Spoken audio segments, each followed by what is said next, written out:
क्या आपने कभी महसूस किया है कि दुनिया उन लोगों के लिए बनी है जो जोर से बोलते हैं, जो पार्टी की जान होते हैं, जो हर मीटिंग में सबसे पहले अपनी बात रखना चाहते हैं? और अगर आप इनमें से नहीं हैं, तो आपको लगता है कि शायद आप कम सक्सेसफुल होंगे, कम लाइकेबल होंगे, कम वैल्यूएबल होंगे। हेलो दोस्तों, स्वागत है आपका स्टोरीज ऑफ जिंदगी में, वो जगह जहां हम सिर्फ किताबों की थ्योरीज नहीं पढ़ाते, बल्कि उन कहानियों और फीलिंग्स को समझते हैं जो आपकी जिंदगी का डायरेक्शन बदल सकती हैं। अगर आप वो इंसान हैं जो पार्टीज में कॉर्नर में खड़ा रहता है क्योंकि आपको लोगों से बात करना एग्जॉस्टिंग लगता है, अगर आप वो इंसान हैं जो मीटिंग्स में कुछ कहना चाहता है लेकिन आपका कंपटीशन ऑलरेडी चिल्ला रहा है, अगर आप वो इंसान हैं जिसे लोग शाय, क्वाइट या इंट्रोवर्ट बोल के पुकारते हैं, तो ये वीडियो आपके लिए ही लिखी गई है। क्योंकि आज हम बात करेंगे एक ऐसी किताब की जो आपकी इस क्वाइटनेस को आपकी सबसे बड़ी स्ट्रेंथ में बदल देगी। लेकिन पहले, अगर आप चाहते हैं कि ऐसे लाइफ चेंजिंग समरीज आप तक रेगुलरली पहुंचें, तो स्टोरीज ऑफ जिंदगी को सब्सक्राइब करना मत भूलना, क्योंकि ये मौका बार बार नहीं आता। और जो बात मैं आपको आज बताने वाला हूं, वो आपकी पूरी आइडेंटिटी को नया पर्सपेक्टिव देगी। आज हम बात करेंगे एक ऐसी किताब की जो उन लोगों के लिए लिखी गई है जिन्हें दुनिया ने कभी लेस दैन फील करवाया, सिर्फ इसलिए क्योंकि वो जोर से नहीं बोलते। इस किताब का नाम है the quite advantage, winning without announcing yourself, और इसके लेखक हैं मैथ्यू पेचिंस्की, एक ऐसे शख्स जो खुद एक क्वाइट इंसान है, जो खुद उस दुनिया में पले बढ़े जहां सिर्फ चिल्लाने वालों को सुना जाता है। उन्होंने अपनी पूरी लाइफ रिसर्च की, अपने एक्सपीरियंसेस से सीखा और हिस्ट्री के उन ग्रेटेस्ट क्वाइट अचीवर्स को पढ़ा जो बिना शोर मचाए दुनिया बदलते रहे। उनकी ये किताब आज लाखों लोगों के लिए एक गाइड बुक बन चुकी है, जो थक चुके हैं और जोर से बोलो, अपनी पर्सनैलिटी चेंज करो, एक्सट्रोवर्ट बनो वाली नसीहतों से। इस समरी में हम उनके हर एक प्रिंसिपल को डीपली समझेंगे कि कैसे आपकी चुप्पी आपका सबसे बड़ा वेपन बन सकती है, कैसे आप बिना अनाउंस किए दुनिया की सबसे बड़ी चीजें हासिल कर सकते हो, और कैसे आप अपनी ही आइडेंटिटी को एम्ब्रेस करते हुए वो सब पा सकते हो जो आप चाहते हो, अपनी शर्तों पर, अपनी आवाज में। तो दोस्तों, तैयार हो जाइए, हम शुरू कर रहे हैं द क्वाइट एडवांटेज का सबसे डीप और प्रैक्टिकल ब्रेकडाउन। चलिए खोलते हैं चैप्टर 1, चुप रहना कमजोरी नहीं बल्कि सबसे खतरनाक हथियार है। चैप्टर 1, चुप रहना कमजोरी नहीं, हथियार है। दोस्तों, चैप्टर 1 शुरू करने से पहले मैं आपसे एक सीधा सवाल पूछना चाहता हूं। आपको कितनी बार किसी ने कहा है कि थोड़ा जोर से बोलो, या अपनी बात रखना सीखो, या इतने चुप क्यों हो? और जब आपने ये सुना तो आपको कैसा लगा? बुरा लगा ना? जैसे आप में कोई कमी है, जैसे आप ठीक से बने नहीं हो, जैसे दुनिया के लिए आप लेस देन हो। दोस्तों, ये फील करना बिल्कुल नॉर्मल है, क्योंकि हम ऐसी दुनिया में जीते हैं जो लाउडनेस को सक्सेस के साथ इक्वेट करती है। स्कूल्स में वो बच्चे पॉपुलर होते हैं जो सबसे ज्यादा बात करते हैं, ऑफिसेज में वो लोग प्रमोट होते हैं जो मीटिंग्स में सबसे ज्यादा बोलते हैं, और पार्टीज में वो इंसान सेंटर ऑफ अटेंशन होता है जो सबसे ज्यादा हंसी मजाक कर सकता है। लेकिन लेखक ने अपनी पूरी लाइफ में ये देखा है कि ये एक बहुत बड़ी मिसअंडरस्टैंडिंग है। क्वाइटनेस कमजोरी नहीं है, बल्कि वो एक साइलेंट वेपन है जिसे इस्तेमाल करना सिर्फ कुछ लोग ही जानते हैं। उन्होंने अपनी किताब में लिखा है कि दुनिया की सबसे बड़ी डिस्कवरीज, सबसे इनोवेटिव कंपनीज और सबसे डीप रिलेशनशिप्स उन लोगों ने बनाई हैं जो कम बोलते हैं लेकिन ज्यादा सोचते हैं। सिर्फ इसलिए कि वो दिखते नहीं, इसका मतलब ये नहीं कि वो एग्जिस्ट नहीं करते। लेखक ने अपनी रिसर्च में पाया कि 70% से ज्यादा सक्सेसफुल सीईओज एक्चुअल में इंट्रोवर्ट्स हैं, लेकिन पब्लिक उन्हें एक्सट्रोवर्ट समझती हैं क्योंकि वो अपनी पोजीशन के हिसाब से बात करना सीख लेते हैं। Elon Musk, Bill Gates, mark Zuckerberg, Warren Buffett, ये सब नाम सुनकर आपको लगता होगा कि ये लोग पब्लिक स्पीकर्स हैं, लेकिन रियलिटी ये है कि इनमें से हर एक नेचुरल इंट्रोवर्ट है। उन्होंने अपनी क्वाइट नेचर को नहीं बदला, बल्कि उसे अपनी स्ट्रेंथ बनाया। उन्होंने वो टाइम जो दूसरे लोग पार्टियों और सोशलाइजिंग में वेस्ट करते हैं, वो अपने काम में लगाया। उन्होंने वो एनर्जी जो दूसरे लोग लोगों को इम्प्रेस करने में लगाते हैं, वो डीप थिंकिंग में लगाई, और आज वो दुनिया के सबसे सक्सेसफुल लोग हैं। तो पहला लेसन जो लेखक ने दिया है वो ये है, stop trying to fix yourself, you are not broken. तुम्हें अपनी पर्सनैलिटी चेंज करने की जरूरत नहीं है, तुम्हें सिर्फ अपनी स्ट्रेंथ्स को पहचानने और उन्हें सही जगह यूज करने की जरूरत है। दोस्तों, एक रिसर्च के मुताबिक जो लोग नेचुरली क्वाइट होते हैं, उनका ब्रेन एक्सट्रोवर्ट से अलग तरह से काम करता है। उनमें डोपामीन सेंसिटिविटी ज्यादा होती है, मतलब वो कम स्टिमुलेशन में भी सेटिस्फाइड फील करते हैं, जबकि एक्सट्रोवर्ट्स को हाई स्टिमुलेशन की जरूरत होती है। इसीलिए तुम्हें पार्टी में जाकर एग्जॉस्टेड फील होता है, लेकिन एक रात अकेला पढ़ने में तुम्हें एनर्जी मिलती है। इसका मतलब ये नहीं कि तुम में कोई कमी है, इसका मतलब ये है कि तुम्हारा ब्रेन डिफरेंट है। और लेखक कहती हैं कि डिफरेंट का मतलब लेस देन नहीं होता। उन्होंने अपनी किताब में लिखा है कि दुनिया की सबसे बड़ी creative achievements, novels, scientific discoveries, musical compositions, इनमें से 80% से ज़्यादा इंट्रोवर्ट्स ने की हैं, क्योंकि क्रिएटिविटी के लिए सॉलिट्यूड चाहिए, डीप थिंकिंग के लिए साइलेंस चाहिए, इनोवेशन के लिए अनइंटरप्टेड फोकस चाहिए, और ये सब चीज़ें एक्सट्रोवर्ट्स नेचुरल तौर पर स्ट्रगल करते हैं, क्योंकि उन्हें हमेशा लोगों की ज़रूरत होती है। तो जब तुम अपने आप को कंपेयर करते हो उस इंसान से जो जोर से बोलता है और पार्टी की जान है, तो तुम एप्पल्स को ऑरेंजेस से कंपेयर कर रहे हो। तुम दोनों अलग चीज़ें हो, अलग स्ट्रेंथ्स के साथ। अब दोस्तों आओ प्रैक्टिकल बात करते हैं, कैसे पहचाने कि तुम्हारी क्वाइटनेस एक्चुअली तुम्हारी स्ट्रेंथ है। लेखक ने 3 साइंस बताए हैं। पहला साइन, तुम्हें लोगों से बात करने के बाद एनर्जी ड्रेन होती है, लेकिन अकेला रहकर तुम रिचार्ज करते हो। यही सबसे बेसिक डेफिनेशन है इंट्रोवर्ट की। दूसरा साइन, तुम मीटिंग्स में सबसे पहले बोलने की जगह पहले सुनना पसंद करते हो। सब पर्सपेक्टिव्स लेते हो, फिर अपना पॉइंट रखते हो। जब बोलोगे तो वो पॉइंट वेल थॉट आउट होता है। तीसरा साइन, तुम्हें शैलो कॉन्वर्सेशंस पसंद नहीं है। तुम डेप्थ चाहते हो, मीनिंग चाहते हो, सब्सटेंस चाहते हो। अगर ये तीनों तुम में है तो कॉन्ग्रेचुलेशंस, तुम एक नेचुरल क्वाइट एडवांटेज के साथ पैदा हुए हो। अब बस उसे रिकॉग्नाइज करना है और यूज करना है। लेखक ने अपने करियर में यह देखा कि जब उन्होंने अपने नेचर के अगेंस्ट जाना बंद किया और अपने नेचर के साथ चलना शुरू किया, तब उनकी ग्रोथ एक्सपोनेंशियली बढ़ गई। उन्होंने सोशल इवेंट्स कम अटेंड किए, लेकिन जहां गए वहां फुल्ली प्रेजेंट रहे। उन्होंने मीटिंग्स में कम बोला, लेकिन जो बोला वो गोल्ड था। उन्होंने अपनी पोर्टफोलियो अपने मुंह से नहीं बनवाई, बल्कि अपने काम से बनवाई, और रिजल्ट, वो वहां पहुंचे जहां उनके लाउड कॉलीग्स सपने में भी नहीं पहुंचे। लेखक ने अपनी किताब में एक पावरफुल स्टोरी शेयर की है, अपने ही एक स्टूडेंट की। वो लड़का था, नाम भूल गया, लेकिन वो इतना क्वाइट था कि क्लास में किसी को पता नहीं था कि वो एग्जिस्ट करता है। टीचर्स उसे इग्नोर करते थे, क्लासमेट्स उसके बारे में भूल जाते थे, सब उससे कहते थे कि थोड़ा बोल्ड बन, अपनी बात रखना सीख। लेकिन लेखक ने उसकी एक क्वालिटी देखी, वो बहुत डीप थिंकर था। वो किसी भी प्रॉब्लम को दूसरों से ज्यादा गहराई से समझता था। उन्होंने उस लड़के को कहा कि अपनी क्वाइटनेस को मत छोड़ो, उसको अपना वेपन बनाओ। मीटिंग्स में मत बोलो, लिख कर दो अपने पॉइंट्स, अपने आइडियाज को प्रेजेंटेशंस में डालो, लोगों को दिखाओ, बताओ मत। लड़के ने ये किया, उसने बोलना बंद कर दिया, लिखना शुरू कर दिया। 1 साल में वो अपनी टीम का लीड बन गया, क्योंकि उसके आइडियाज इतने डीप और वेल रिसर्च्ड होते थे कि कोई इग्नोर नहीं कर सकता था।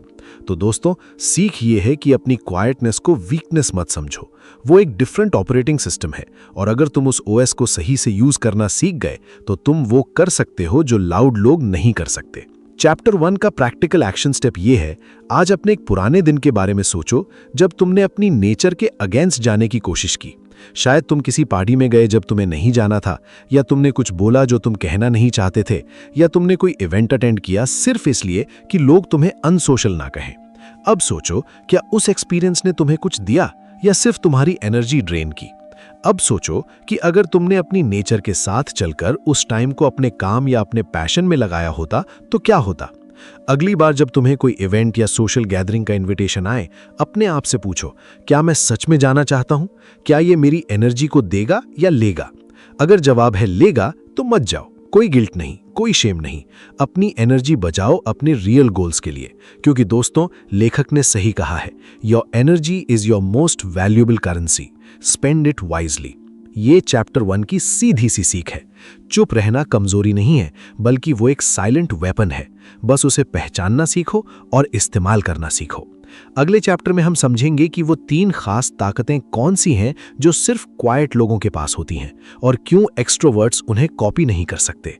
चैप्टर 2, वो 3 ताकतें जो सिर्फ चुप लोगों के पास होती हैं। दोस्तों, अब जब हमने पहले चैप्टर में ये समझ लिया कि चुप रहना कमजोरी नहीं बल्कि एक पावरफुल वेपन है, तो अब सवाल ये उठता है कि आखिर वो खास ताकतें कौन सी हैं जो सिर्फ क्वाइट लोगों के पास होती हैं। लेखक ने अपनी पूरी रिसर्च और एक्सपीरियंसेस के बाद 3 ऐसी ताकतें आइडेंटिफाई की हैं जो नेचुरली इंट्रोवर्ट्स और क्वाइट लोगों में पाई जाती है, और जो एक्सट्रोवर्ट्स स्ट्रगल करते हैं डेवलप करने में। इन ताकतों को अगर एक क्वाइट इंसान पहचान कर उन पे काम करे तो वो किसी भी फील्ड में अनबीटेबल बन सकता है। पहली और सबसे इंपॉर्टेंट ताकत है डीप लिसनिंग, गहराई से सुनने की क्षमता। एक्सट्रोवर्ट्स जनरली बात करना पसंद करते हैं, सुनना नहीं। उनका माइंड हमेशा ये सोचता रहता है कि मैं आगे क्या बोलूँगा, मैं कैसे इंप्रेस करूँगा, मैं कैसे अपनी बात रखूँगा। लेकिन क्वाइट लोगों को सुनने में कोई प्रॉब्लम नहीं होती। वो बिना इंटरप्ट किए दूसरों की बात सुन सकते हैं, उनकी इमोशंस को फील कर सकते हैं, उनके वर्ड्स के बीच की मीनिंग को समझ सकते हैं। और ये स्किल आज की दुनिया में सबसे रेयर और सबसे वैल्यूएबल स्किल है। लेखक के अनुसार जो लोग सच में सुनना जानते हैं वो किसी का भी दिल जीत सकते हैं, क्योंकि दुनिया में हर किसी को एक चीज चाहिए, कोई जो उन्हें सच में समझे। और तुम वो हो सकते हो सिर्फ सुनकर, कुछ स्पेशल बोले बिना। दूसरी ताकत है स्ट्रेटेजिक थिंकिंग, यानी सोच समझकर प्लान बनाने की क्षमता। लेखक बताते हैं कि क्वाइट लोग जनरली रिएक्ट करने की जगह रिस्पॉन्ड करते हैं। मतलब जब कोई सिचुएशन आती है, एक्सट्रोवर्ट तुरंत रिएक्ट कर देता है, कुछ बोल देता है, कुछ डिसीजन ले लेता है, कभी कभी सही, कभी कभी गलत। लेकिन क्वाइट इंसान पहले रुकता है, सोचता है, सारी पॉसिबिलिटीज को वे करता है, फिर रिस्पॉन्ड करता है। और ये रिस्पॉन्स ऑलमोस्ट हमेशा बेटर होता है, क्योंकि वो लॉजिकल होता है, इमोशनल नहीं। इसलिए आपने देखा होगा कि कंपनीज के सबसे बड़े डिसीजंस जनरली क्वाइट लोग लेते हैं। वो सीईओज, वो स्ट्रैटेजिस्ट्स, वो प्लानर्स। वो शोर नहीं मचाते, लेकिन उनके डिसीजंस कंपनीज की डायरेक्शन चेंज कर देते हैं। तीसरी ताकत है इमोशनल रेगुलेशन, अपने इमोशंस को कंट्रोल करने की क्षमता। क्वाइट लोग जनरली एक्सट्रोवर्ट्स की तरह इमोशनली रिएक्टिव नहीं होते। उन्हें गुस्सा जल्दी नहीं आता, वो जल्दी पैनिक नहीं करते, वो स्ट्रेसफुल सिचुएशंस में भी काम रह सकते हैं, क्योंकि उनका ब्रेन ऑलरेडी लो स्टिम्युलेशन में रहने का आदी है। इसलिए हाई स्ट्रेस में भी वो अपना कंपोजर नहीं खोते। और ये स्किल लीडरशिप में, क्राइसिस मैनेजमेंट में और रिलेशनशिप्स में बहुत वैल्यूएबल है। लेखक ने अपनी किताब में एक रिसर्च स्टडी का जिक्र किया है, जिसमें 500 सीईओज को स्टडी किया गया। जो सीईओ सबसे सक्सेसफुल थे, उनमें से 80% इंट्रोवर्ट्स थे। जब रिसर्चर्स ने पूछा कि उनकी सक्सेस का क्या रीजन है, तो कॉमन आंसर्स थे, मैं दूसरों की बात सुनता हूँ, मैं इंपल्सिव डिसीजंस नहीं लेता, मैं प्रेशर में भी काम रहता हूँ। ये तीनों चीजें एग्जैक्टली वही हैं जो हमने अभी बात की: डीप लिसनिंग, स्ट्रेटेजिक थिंकिंग और इमोशनल रेगुलेशन। तो दोस्तों, ये कोई कोइंसिडेंस नहीं है। क्वाइट लोगों के पास नेचुरल तौर पर वो स्किल्स होती हैं जो लॉन्ग टर्म सक्सेस के लिए चाहिए। बस प्रॉब्लम ये है कि दुनिया का मेजरमेंट सिस्टम लाउडनेस के अराउंड बना है, इसलिए इन स्किल्स को रिकॉग्नाइज नहीं किया जाता। स्कूल में वो बच्चा पॉपुलर है जो जोर से हंस सकता है, ऑफिस में वो एम्प्लॉय विजिबल है जो मीटिंग्स में सबसे ज्यादा बोल सकता है। लेकिन एक्चुअल में कौन प्रोडक्टिव है, कौन वैल्यूएबल है, ये टाइम बताता है। लेखक ने अपने करियर में ये देखा कि जब उन्होंने अपनी इन 3 ताकतों को कॉन्शियसली डेवलप किया तो उनकी ग्रोथ एक्सपोनेंशियली बढ़ गई। उन्होंने सुनना सीखा तो लोग उन पर ट्रस्ट करने लगे। उन्होंने स्ट्रेटेजिकली सोचना सीखा तो उनके डिसीजंस बेटर होने लगे। उन्होंने अपने इमोशंस को कंट्रोल करना सीखा तो स्ट्रेसफुल सिचुएशंस में लोग उनकी तरफ देखने लगे। प्रैक्टिकल एग्जाम्पल, मान लो तुम्हारी टीम में कोई प्रॉब्लम है। एक एक्सट्रोवर्ट तुरंत बोलना शुरू कर देगा, मैं सोल्यूशन जानता हूं, ये करो वो करो, लेकिन वो सोल्यूशन शायद हाफ बेक्ड हो। तुम एक क्वाइट इंसान हो, तुम पहले सबकी बात सुनोगे, सब पर्सपेक्टिव्स लोगे, फिर एक वेल थॉट आउट सोल्यूशन दोगे। तुम्हारा सोल्यूशन कम एक्साइटिंग लगेगा, कम ड्रामेटिक लगेगा, लेकिन वो काम करेगा। और टाइम के साथ लोग रियलाइज करेंगे कि तुम्हारी सोल्यूशंस ज्यादा रिलायबल है। यही तुम्हारा क्वाइट एडवांटेज है। दोस्तों, चैप्टर 2 का एक्शन स्टेप ये है, आज से इन 3 ताकतों में से किसी एक को कॉन्शियसली प्रैक्टिस करो। या तो किसी की बात बिना इंटरप्ट किए सुनो, चाहे वो बोरिंग लगे, या किसी डिसीजन को लेने से पहले 5 मिनट रुको और सारी पॉसिबिलिटी सोचो, या स्ट्रेसफुल सिचुएशन में अपने आप को काम रखने की कोशिश करो। एक हफ्ते में तुम खुद डिफरेंस महसूस करोगे। अगले चैप्टर में हम समझेंगे कि इस शोरगुल वाली दुनिया में शांत कैसे रहें, क्योंकि बाहर का नॉइज रोकना मुश्किल है, लेकिन अपने अंदर की शांति पॉसिबल है। चैप्टर 3 में लेखक एक बहुत प्रैक्टिकल प्रॉब्लम की बात करते हैं। हम चाहे कितने भी इंट्रोवर्ट क्यों ना हो, हमें दुनिया में रहना है। ऑफिस है, फैमिली है, फ्रेंड्स हैं, सोशल रिस्पॉन्सिबिलिटीज हैं, और ये सारी चीजें नॉइज क्रिएट करती हैं, लिटरल नॉइज भी और मेटाफोरिकल नॉइज भी। तो सवाल यह है कि इस शोरगुल के बीच में अपनी शांति कैसे बचाएं, कैसे प्रोटेक्ट करें अपनी एनर्जी को, कैसे अवॉइड करें सोशल बर्नआउट को। लेखक ने अपने एक्सपीरियंसेस और रिसर्च से कुछ प्रैक्टिकल टेक्निक्स शेयर की हैं जो कोई भी क्वाइट इंसान यूज कर सकता है। पहली टेक्निक है एनर्जी मैनेजमेंट, यानी अपनी एनर्जी को समझना और उसके हिसाब से अपना स्केड्यूल बनाना। बहुत क्वाइट लोग ये गलती करते हैं कि वो एक्सट्रोवर्ट्स की तरह अपना दिन प्लान करने लगते हैं। Back to back meetings, social events, phone calls, और फिर एंड ऑफ द डे वो कंप्लीटली एग्जॉस्टेड हो जाते हैं और सोचते हैं कि उनमें कुछ कमी है। लेकिन लेखक कहती हैं कि प्रॉब्लम तुम्हारी नहीं, प्रॉब्लम तुम्हारे स्केड्यूल की है। एक इंट्रोवर्ट का ब्रेन एक्सट्रोवर्ट के ब्रेन से अलग तरह से एनर्जी कंज्यूम करता है, इसलिए तुम्हें अपनी स्केड्यूल में बफर टाइम रखना चाहिए। मीटिंग्स के बीच में ब्रेक, सोशल इवेंट्स के बाद अलोन टाइम और रेगुलरली एक पावर आवर जहां तुम बिल्कुल अकेला हो, फोन ऑफ, लैपटॉप ऑफ, सिर्फ तुम और तुम्हारे थॉट्स। दूसरी टेक्निक है सिलेक्टिव सोशलाइजिंग, यानी सारे सोशल इवेंट्स में जाना बंद करो, सिर्फ उनमें जाओ जो जेन्युइनली मैटर करते हैं। लेखक के अनुसार बहुत क्वाइट लोग FOMO, fear of missing out के कारण हर पार्टी में जाते हैं, हर गैदरिंग अटेंड करते हैं और फिर रिग्रेट करते हैं। उन्होंने अपनी लाइफ में ये रूल बनाया, एक हफ्ते में सिर्फ 2 सोशल इवेंट्स, और वो भी सिर्फ उनके साथ जिनसे वो जेन्युइनली कनेक्ट फील करते हैं। बाकी सबको पोलाइटली मना कर देते हैं। और क्या रिजल्ट आया? उनकी रिलेशनशिप्स एक्चुअली स्ट्रॉन्गर हो गए, क्योंकि जब वो मिलते थे पूरा प्रेजेंस देते थे। क्वालिटी ओवर क्वांटिटी, ये क्वाइट लोगों का मंत्र होना चाहिए।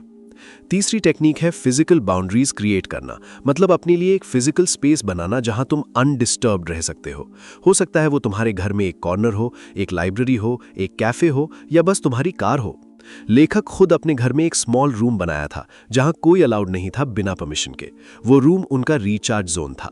जब वो एग्जॉस्टेड महसूस करते, वहां जाते, 30 मिनट्स अकेला रहते और फिर फ्रेश फील करते। दोस्तों, तुम्हें भी ऐसी जगह चाहिए, एक साइलेंट सैंक्चुरी जहां तुम किसी से बात ना करो, फोन ना देखो, बस अपने साथ रहो। लेखक ने अपनी किताब में एक पावरफुल स्टोरी शेयर की है, अपनी एक फ्रेंड की जो बहुत सक्सेसफुल लॉयर थी लेकिन एक्सट्रीम इंट्रोवर्ट भी। वो कोर्ट में बहुत पावरफुली आर्ग्यू करती थी, लेकिन कोर्ट के बाद वो कंप्लीटली शट डाउन हो जाती थी। लोग उससे कहते थे कि तुम इतना क्वाइट क्यों हो जाती हो। वो एक्सप्लेन नहीं कर पाती थी। फिर लेखक ने उसे ये टेक्निक सिखाई। उसने अपने स्केड्यूल में रिकवरी टाइम रखना शुरू किया। हर हियरिंग के बाद 1 hour alone time, lunch break में किसी के साथ नहीं, सिर्फ अकेला। उसने सिलेक्टिव सोशलाइजिंग की, सिर्फ उन क्लाइंट्स के साथ डिनर करना जो रियली इंपॉर्टेंट थे, बाकी को पोलाइटली मना करना। उसने अपने ऑफिस में एक स्मॉल रूम बनाया जहां वो जाके 15 मिनट्स मेडिटेट करती थी। 1 साल में वो बर्नआउट से रिकवर हो गई और उसकी प्रैक्टिस डबल हो गई, क्योंकि उसने अपनी एनर्जी को रिस्पेक्ट करना सीखा। तो दोस्तों, तुम भी ये कर सकते हो। तुम्हें गिल्टी फील करने की ज़रूरत नहीं है अगर तुम किसी पार्टी में नहीं जाते, अगर तुम किसी कॉल का तुरंत जवाब नहीं देते, अगर तुम थोड़ा टाइम अपने लिए लेते हो। ये सेल्फिशनेस नहीं है, ये सेल्फ प्रिजर्वेशन है। और अगर तुम अपनी एनर्जी नहीं बचाओगे तो तुम किसी की हेल्प भी नहीं कर पाओगे। चैप्टर 3 का एक्शन स्टेप ये है कि आज अपना एक वीकली स्केड्यूल बनाओ और देख लो कि तुम्हारी एनर्जी कैसे स्पेंड हो रही है, कहाँ तुम अननेसेसरीली एनर्जी वेस्ट कर रहे हो, कौन से सोशल इवेंट्स कंपलसरी नहीं है, कहाँ तुम यस बोल रहे हो जब नो बोलना चाहिए। फिर अगले हफ्ते से एक चेंज लाओ, एक सोशल इवेंट कैंसिल करो, एक मीटिंग के बाद 15 मिनट्स ब्रेक लो, एक दिन सिर्फ अपने लिए रखो। देखो क्या होता है। तुम्हें लगेगा कि पहले तुम कितनी अननेसेसरी एनर्जी वेस्ट कर रहे थे। लेखक ने सही कहा है, your energy is your most valuable currency, don't let others spend it for you. अगले चैप्टर में हम समझेंगे कि बिना बोले लोगों का ध्यान कैसे खींचे, क्योंकि क्वाइट लोगों का प्रेजेंस ही उनकी सबसे बड़ी अनाउंसमेंट होती है। चैप्टर 4 में लेखक एक ऐसी स्किल के बारे में बात करते हैं जो हर क्वाइट इंसान के लिए गेम चेंजर है। बिना कुछ बोले लोगों का अटेंशन अपनी तरफ कैसे खींचें, क्योंकि एक इंट्रोवर्ट की दुनिया में सबसे बड़ी प्रॉब्लम ये होती है कि वो इग्नोर हो जाते हैं। वो कुछ कहते नहीं तो लोग मान लेते हैं कि उनके पास कहने को कुछ है ही नहीं। लेकिन लेखक कहती हैं कि अटेंशन खींचने के लिए बोलना जरूरी नहीं है। तुम्हारी बॉडी लैंग्वेज, तुम्हारा प्रेजेंस, तुम्हारी आंखें, तुम्हारा रहने का अंदाज, ये सब कुछ बोलते हैं बिना शब्द के। और अगर तुम इन टूल्स को सही से यूज करना सीख गए तो तुम्हें चिल्लाने की जरूरत नहीं पड़ेगी। पहला टूल है बॉडी लैंग्वेज। बहुत क्वाइट लोग ये गलती करते हैं कि वो अपने आप को स्मॉल कर लेते हैं, कंधे झुके, आंखें नीचे, वॉइस सॉफ्ट। लेकिन लेखक कहती हैं कि तुम चाहे कितने भी इंट्रोवर्ट हो, तुम्हारा फिजिकल प्रेजेंस स्ट्रांग हो सकता है। सीधे खड़े हो, कंधे पीछे रखो, आंखों में कॉन्फिडेंस रखो। जब तुम किसी रूम में एंटर करो, देर से एंटर करो, सबको स्कैन करो, फिर अपनी जगह जाओ। ये सब माइक्रो एक्शंस बिना कुछ बोले कह रहे होते हैं, मैं यहां हूं, मैं इंपॉर्टेंट हूं, मैं कॉन्फिडेंट हूं। दूसरा टूल है आई कॉन्टैक्ट। लेखक के अनुसार आंखें सबसे पावरफुल कम्युनिकेशन टूल है जो एक क्वाइट इंसान के पास है। जब तुम किसी से बात कर रहे हो तो उनकी आंखों में देखो, कंटिन्यूअसली नहीं, थोड़ा थोड़ा ब्रेक लेकर। जब तुम किसी मीटिंग में हो तो स्पीकर की आंखों में देखो, अप्रूव करते हुए सर हिलाओ, थोड़ा सा लीन इन करो। इससे इंसान को लगता है कि तुम अटेंटिव हो, तुम प्रेजेंट हो, तुम वैल्यू कर रहे हो। और जो इंसान दूसरों को वैल्यू करता है वो ऑटोमैटिकली अट्रैक्टिव हो जाता है।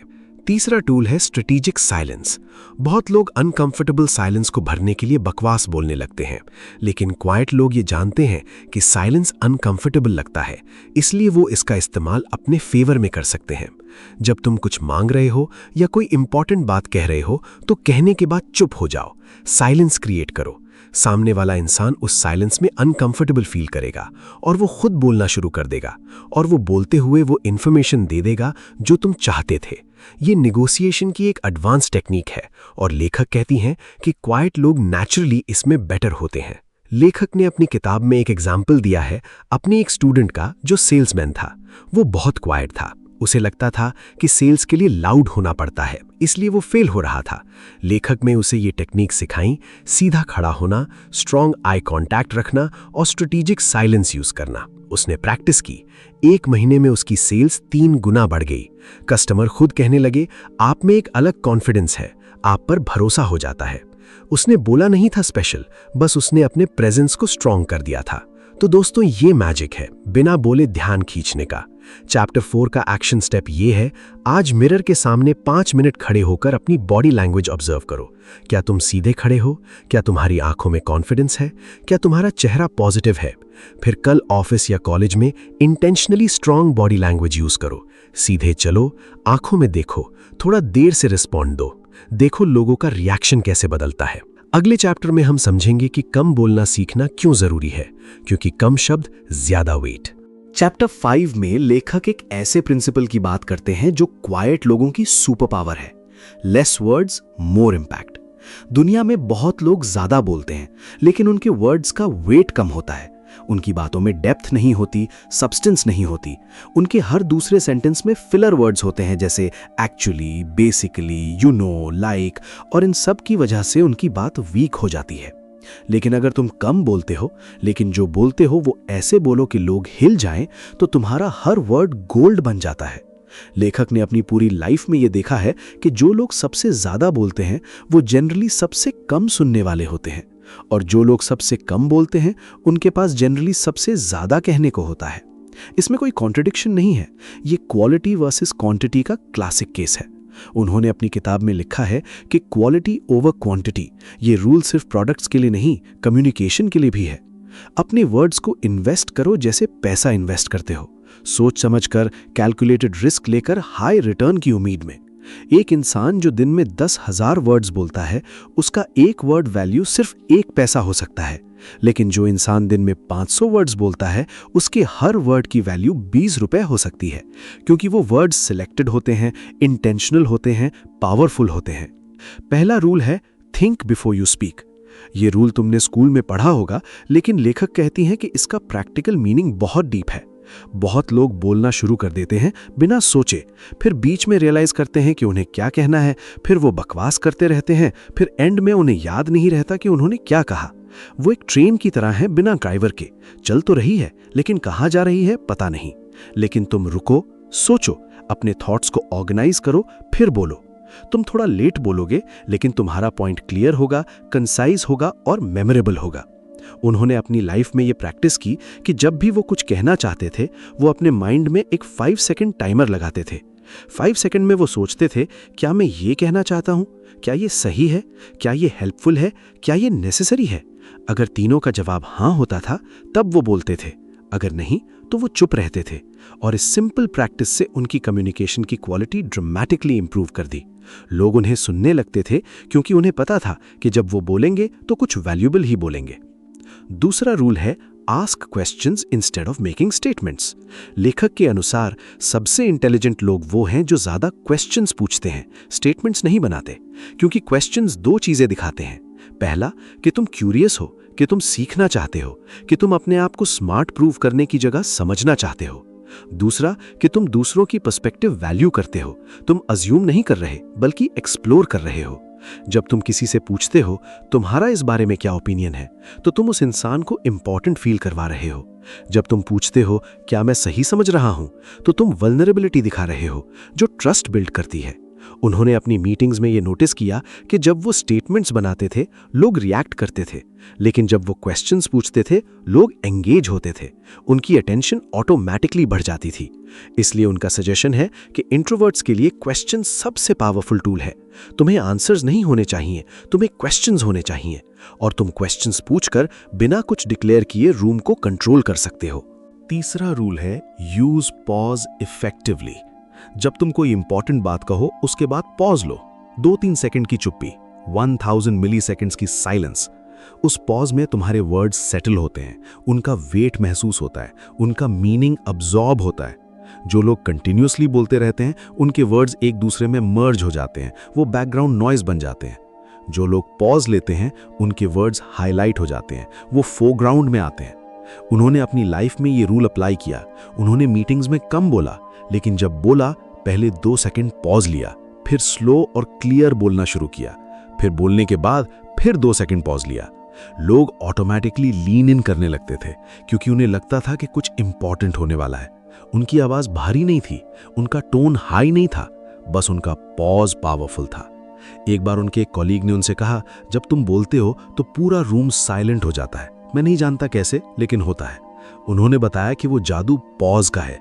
तो दोस्तों, अगर तुम अपनी कम्युनिकेशन में पॉज ऐड कर दोगे, तुम्हारी बात का वेट डबल हो जाएगा। लेखक ने अपनी किताब में एक पावरफुल स्टोरी शेयर की है, अपने एक स्टूडेंट की जो एक यंग प्रोफेशनल था। वो बहुत इंटेलिजेंट था, लेकिन उसकी प्रॉब्लम ये थी कि वो मीटिंग्स में इतना बोलता था कि लोग उसकी बात सुनना बंद कर देते थे। वो हर पॉइंट पे रिएक्ट करता, हर सजेशन पे कमेंट करता, हर क्वेश्चन पे आंसर। लोग उसे नो इट ऑल समझने लगे थे। उन्होंने उस स्टूडेंट को पॉज वाली टेक्निक सिखाई। पहले 2 हफ्ते बहुत मुश्किल हुआ। उसका माइंड तुरंत बोलने को कह रहा था, लेकिन वो फोर्स करता कि 2 सेकंड पॉज ले। फिर धीरे धीरे आदत लगी। 3 महीने में वो कंप्लीटली बदल गया। वो मीटिंग्स में सिर्फ 3-4 बार बोलता, लेकिन जब बोलता सब लोग सुनते। उसका करियर ट्रेजेक्टरी चेंज हो गई। उसे प्रमोशन मिला, टीम लीड बनाया गया और लोग उसकी रिस्पेक्ट करने लगे, क्योंकि उसने कम बोलना सीखा और वो शब्द बोलना सीखा जो मैटर करते हैं। चैप्टर 5 का प्रैक्टिकल एक्शन स्टेप ये है, आज से कम 3 सिचुएशंस में ये रूल अप्लाई करो। पहले सोचो, फिर बोलो और पॉज लो। अगर तुम्हें कुछ कहना है, पहले अपने आप से 3 क्वेश्चंस पूछो। क्या ये कहना जरूरी है? क्या ये ट्रू है? क्या ये हेल्पफुल है? अगर तीनों का जवाब हाँ है तो बोलो, नहीं तो चुप रहो। फिर जब बोलो, बोलने से पहले 2 सेकंड पॉज लो और बोलने के बाद 2 सेकंड पॉज लो। इसको कॉन्शियसली प्रैक्टिस करो। पहले ऑकवर्ड लगेगा, लोग तुम्हें वियर्ड समझेंगे, लेकिन 2 हफ्ते में तुम्हें पता चलेगा कि तुम्हारी बातों का वेट कैसे बदल रहा है। लोग तुम्हें सुनने लगे हैं, इंटरप्ट करना बंद कर दिया है, तुम्हारे वर्ड्स को वैल्यू कर रहे हैं। क्योंकि दोस्तों, लेखक ने सही कहा है, it's not about how much you say, it's about how much what you say matters. अगले चैप्टर में हम समझेंगे कि जब तुम चुप रहते हो तो लोग तुम्हारे बारे में क्या सोचते हैं, क्योंकि साइलेंस में एक मिस्ट्री होती है जो लोगों को नेचुरली तुम्हारी तरफ खींचती है। चैप्टर 6 में लेखक एक इंटरेस्टिंग साइकोलॉजिकल फिनोमिनन की बात करते हैं। जब तुम चुप रहते हो तो लोग तुम्हारे बारे में सोचने लगते हैं। वो तुम्हारे वर्ड्स को एनालाइज करते हैं, तुम्हारे एक्शंस को इंटरप्रेट करते हैं, तुम्हारी पर्सनैलिटी को अंडरस्टैंड करने की कोशिश करते हैं, और इस प्रोसेस में वो तुम्हारी तरफ अट्रैक्ट हो जाते हैं, क्योंकि मिस्ट्री अट्रैक्टिव होती है। जो इंसान इजीली रीडेबल है, जिसके बारे में सब कुछ पता है, जिसने अपना सब कुछ स्पिल कर दिया है, वो बोरिंग लगता है, प्रिडिक्टेबल लगता है, इंटरेस्टिंग नहीं लगता। जो इंसान थोड़ा मिस्टीरियस है, थोड़ा साइलेंट है, थोड़ा रिजर्व्ड है, लोग उसके बारे में क्यूरियस रहते हैं। उन्हें लगता है कि इसके पास कुछ है जो मैं नहीं जानता, इसके पास कुछ डेप्थ है जो मैं एक्सप्लोर करना चाहता हूं। उन्होंने अपनी किताब में लिखा है कि एक इंट्रोवर्ट का नेचुरल एडवांटेज यही है, वो एक्सट्रोवर्ट्स की तरह अपना सब कुछ नहीं स्पिल करते, वो अपना सब कुछ नहीं बताते, वो अपनी पूरी हैंड नहीं दिखाते। इसलिए लोग उनमें इंटरेस्ट लेते हैं, उनके बारे में सोचते हैं, उन्हें याद रखते हैं। पहला साइकोलॉजिकल प्रिंसिपल है, people project their own assumptions onto you. जब तुम चुप रहते हो, तुम कुछ नहीं कह रहे हो, तो लोग अपनी खुद की अजम्पशंस तुम पे प्रोजेक्ट करने लगते हैं। कोई सोचेगा कि तुम बहुत स्मार्ट हो, क्योंकि स्मार्ट लोग जनरली कम बोलते हैं। कोई सोचेगा कि तुम मिस्टीरियस हो, क्योंकि साइलेंस मिस्ट्री क्रिएट करती है। कोई सोचेगा कि तुम कॉन्फिडेंट हो, क्योंकि जो इंसान कंफर्टेबल साइलेंस में रह सकता है वो कॉन्फिडेंट होता है। कोई सोचेगा कि तुम डीप थिंकर हो, क्योंकि जो चुप है वो सोच रहा है। और ये सारी अजम्पशंस जनरली पॉजिटिव होती हैं क्योंकि लोग साइलेंस को जनरली पॉजिटिव क्वालिटीज से एसोसिएट करते हैं, wisdom, confidence, self control, depth, maturity. तो तुम कुछ खास कर नहीं रहे, सिर्फ चुप रह रहे हो और लोग तुम्हें स्मार्ट, वाइज, कॉन्फिडेंट अज्यूम कर रहे हैं। ये एक अनफेयर एडवांटेज है क्वाइट लोगों के पास। उन्होंने अपने करियर में ये देखा कि जब वो कम बोलते थे लोग उनकी वैल्यू ज्यादा आंकते थे, जब वो ज्यादा बोलते थे उनकी वैल्यू कम हो जाती थी। इसलिए उनका रूल था, जब डाउट हो चुप रहो। दूसरा प्रिंसिपल है absence makes the heart grow fonder. ये प्रोवर्ब सुनी होगी आपने, दूरियां प्यार बढ़ाती हैं।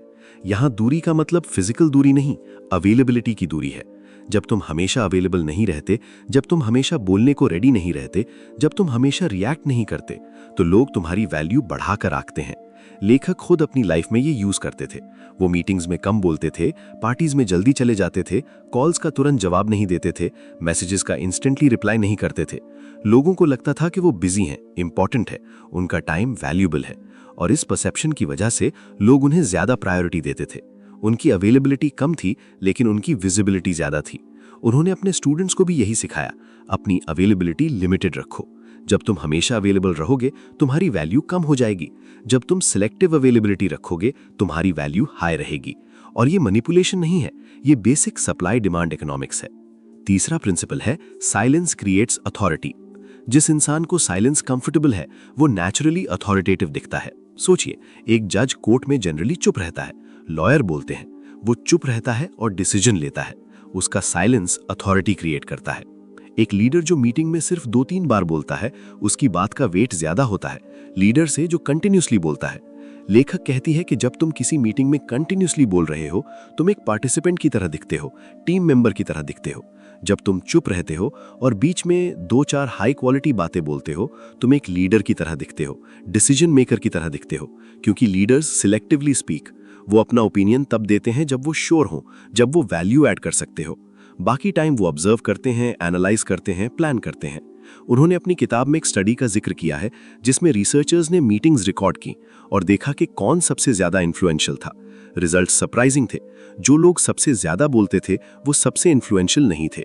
जो लोग मॉडरेट बोलते थे वो सबसे इन्फ्लुएंशियल थे, क्योंकि वो सिलेक्टिव बोलते थे, उनके वर्ड्स वेट रखते थे। लेखक ने अपनी लाइफ में इस प्रिंसिपल का एक पावरफुल एग्जाम्पल दिया है। एक बार वो एक हाई स्टेक्स मीटिंग में थे जहां कंपनी के फ्यूचर का डिसीजन लेना था। बाकी सब लोग कंटिन्यूसली बोल रहे थे, आर्ग्यूमेंट्स कर रहे थे, अपने अपने पॉइंट्स प्रूव कर रहे थे। लेखक ने कुछ नहीं कहा, वो बस बैठा रहा, सुनता रहा, नोट्स लेता रहा। मीटिंग के एंड में जब सब चुप हो गए तो वो बोले, मैं चाहता हूं कि आप सब मेरे नोट्स देखें। मैंने जो सुना है उसके हिसाब से 3 ऑप्शंस हैं। ऑप्शन ए के ये प्रोज हैं और ये कॉन्स हैं, ऑप्शन बी के ये हैं, ऑप्शन सी के ये हैं। मैं पर्सनली रेकमेंड करता हूं ऑप्शन बी, क्योंकि इतना कहकर वो फिर चुप हो गए। उनका 2 मिनट का मोनोलॉग मीटिंग का टर्निंग पॉइंट था। उनका डिसीजन फाइनल हुआ क्योंकि वो एक ऐसे टाइम पे बोले जब सब टायर्ड हो चुके थे, जब सब ओपन हो चुके थे, जब उनके वर्ड्स का कोई कंपटीशन नहीं था। तो दोस्तों, साइलेंस क्रिएट करो, फिर अपना मोमेंट चूज करो। Timing is everything. अगले दिन सीईओ ने उन्हें कॉल करके कहा, आपने जो मीटिंग में किया वो मास्टर क्लास था, मैं आपसे सीखना चाहता हूं। लेखक ने स्माइल किया और चुप रहे, क्योंकि उन्हें पता था कि उनकी चुप्पी ही उनकी सबसे बड़ी टीचिंग थी। चैप्टर 6 का एक्शन स्टेप ये है कि आज इंटेंशनली किसी मीटिंग या कॉन्वर्सेशन में ज्यादा चुप रहो। अपने आप को फोर्स करो कि तुम सिर्फ 2 बार बोलो, और वो भी शॉर्ट सेंटेंसेस में। बाकी टाइम ऑब्जर्वेशन मोड में रहो। देखो लोगों का रिएक्शन, वो तुम्हारी तरफ अटेंशन देना शुरू कर देंगे, वो तुम्हारी तरफ देखने लगेंगे, वो तुम्हें नोटिस करने लगेंगे, क्योंकि उन्हें लगेगा कि तुम कुछ इंपॉर्टेंट सोच रहे हो, तुम कुछ इंपॉर्टेंट प्लान कर रहे हो। अगर कोई तुमसे पूछे कि तुम इतने चुप क्यों हो, तो बोलो, मैं बस सब कुछ प्रोसेस कर रहा हूं, सब पर्सपेक्टिव्स ले रहा हूं, फिर अपना पॉइंट रखूंगा। ये सिंपल लाइन तुम्हें स्मार्ट और थॉटफुल प्रोजेक्ट करेगी। प्रैक्टिस करो 7 दिन, फिर नोटिस करो कि तुम्हारी प्रेजेंस कैसे बदली है, तुम्हारी वैल्यू कैसे बढ़ी है। क्योंकि दोस्तों, लेखक ने सही कहा है, sometimes the most powerful thing you can say is nothing at all. Chapter 7 में लेखक एक बहुत प्रैक्टिकल टॉपिक पर बात करते हैं।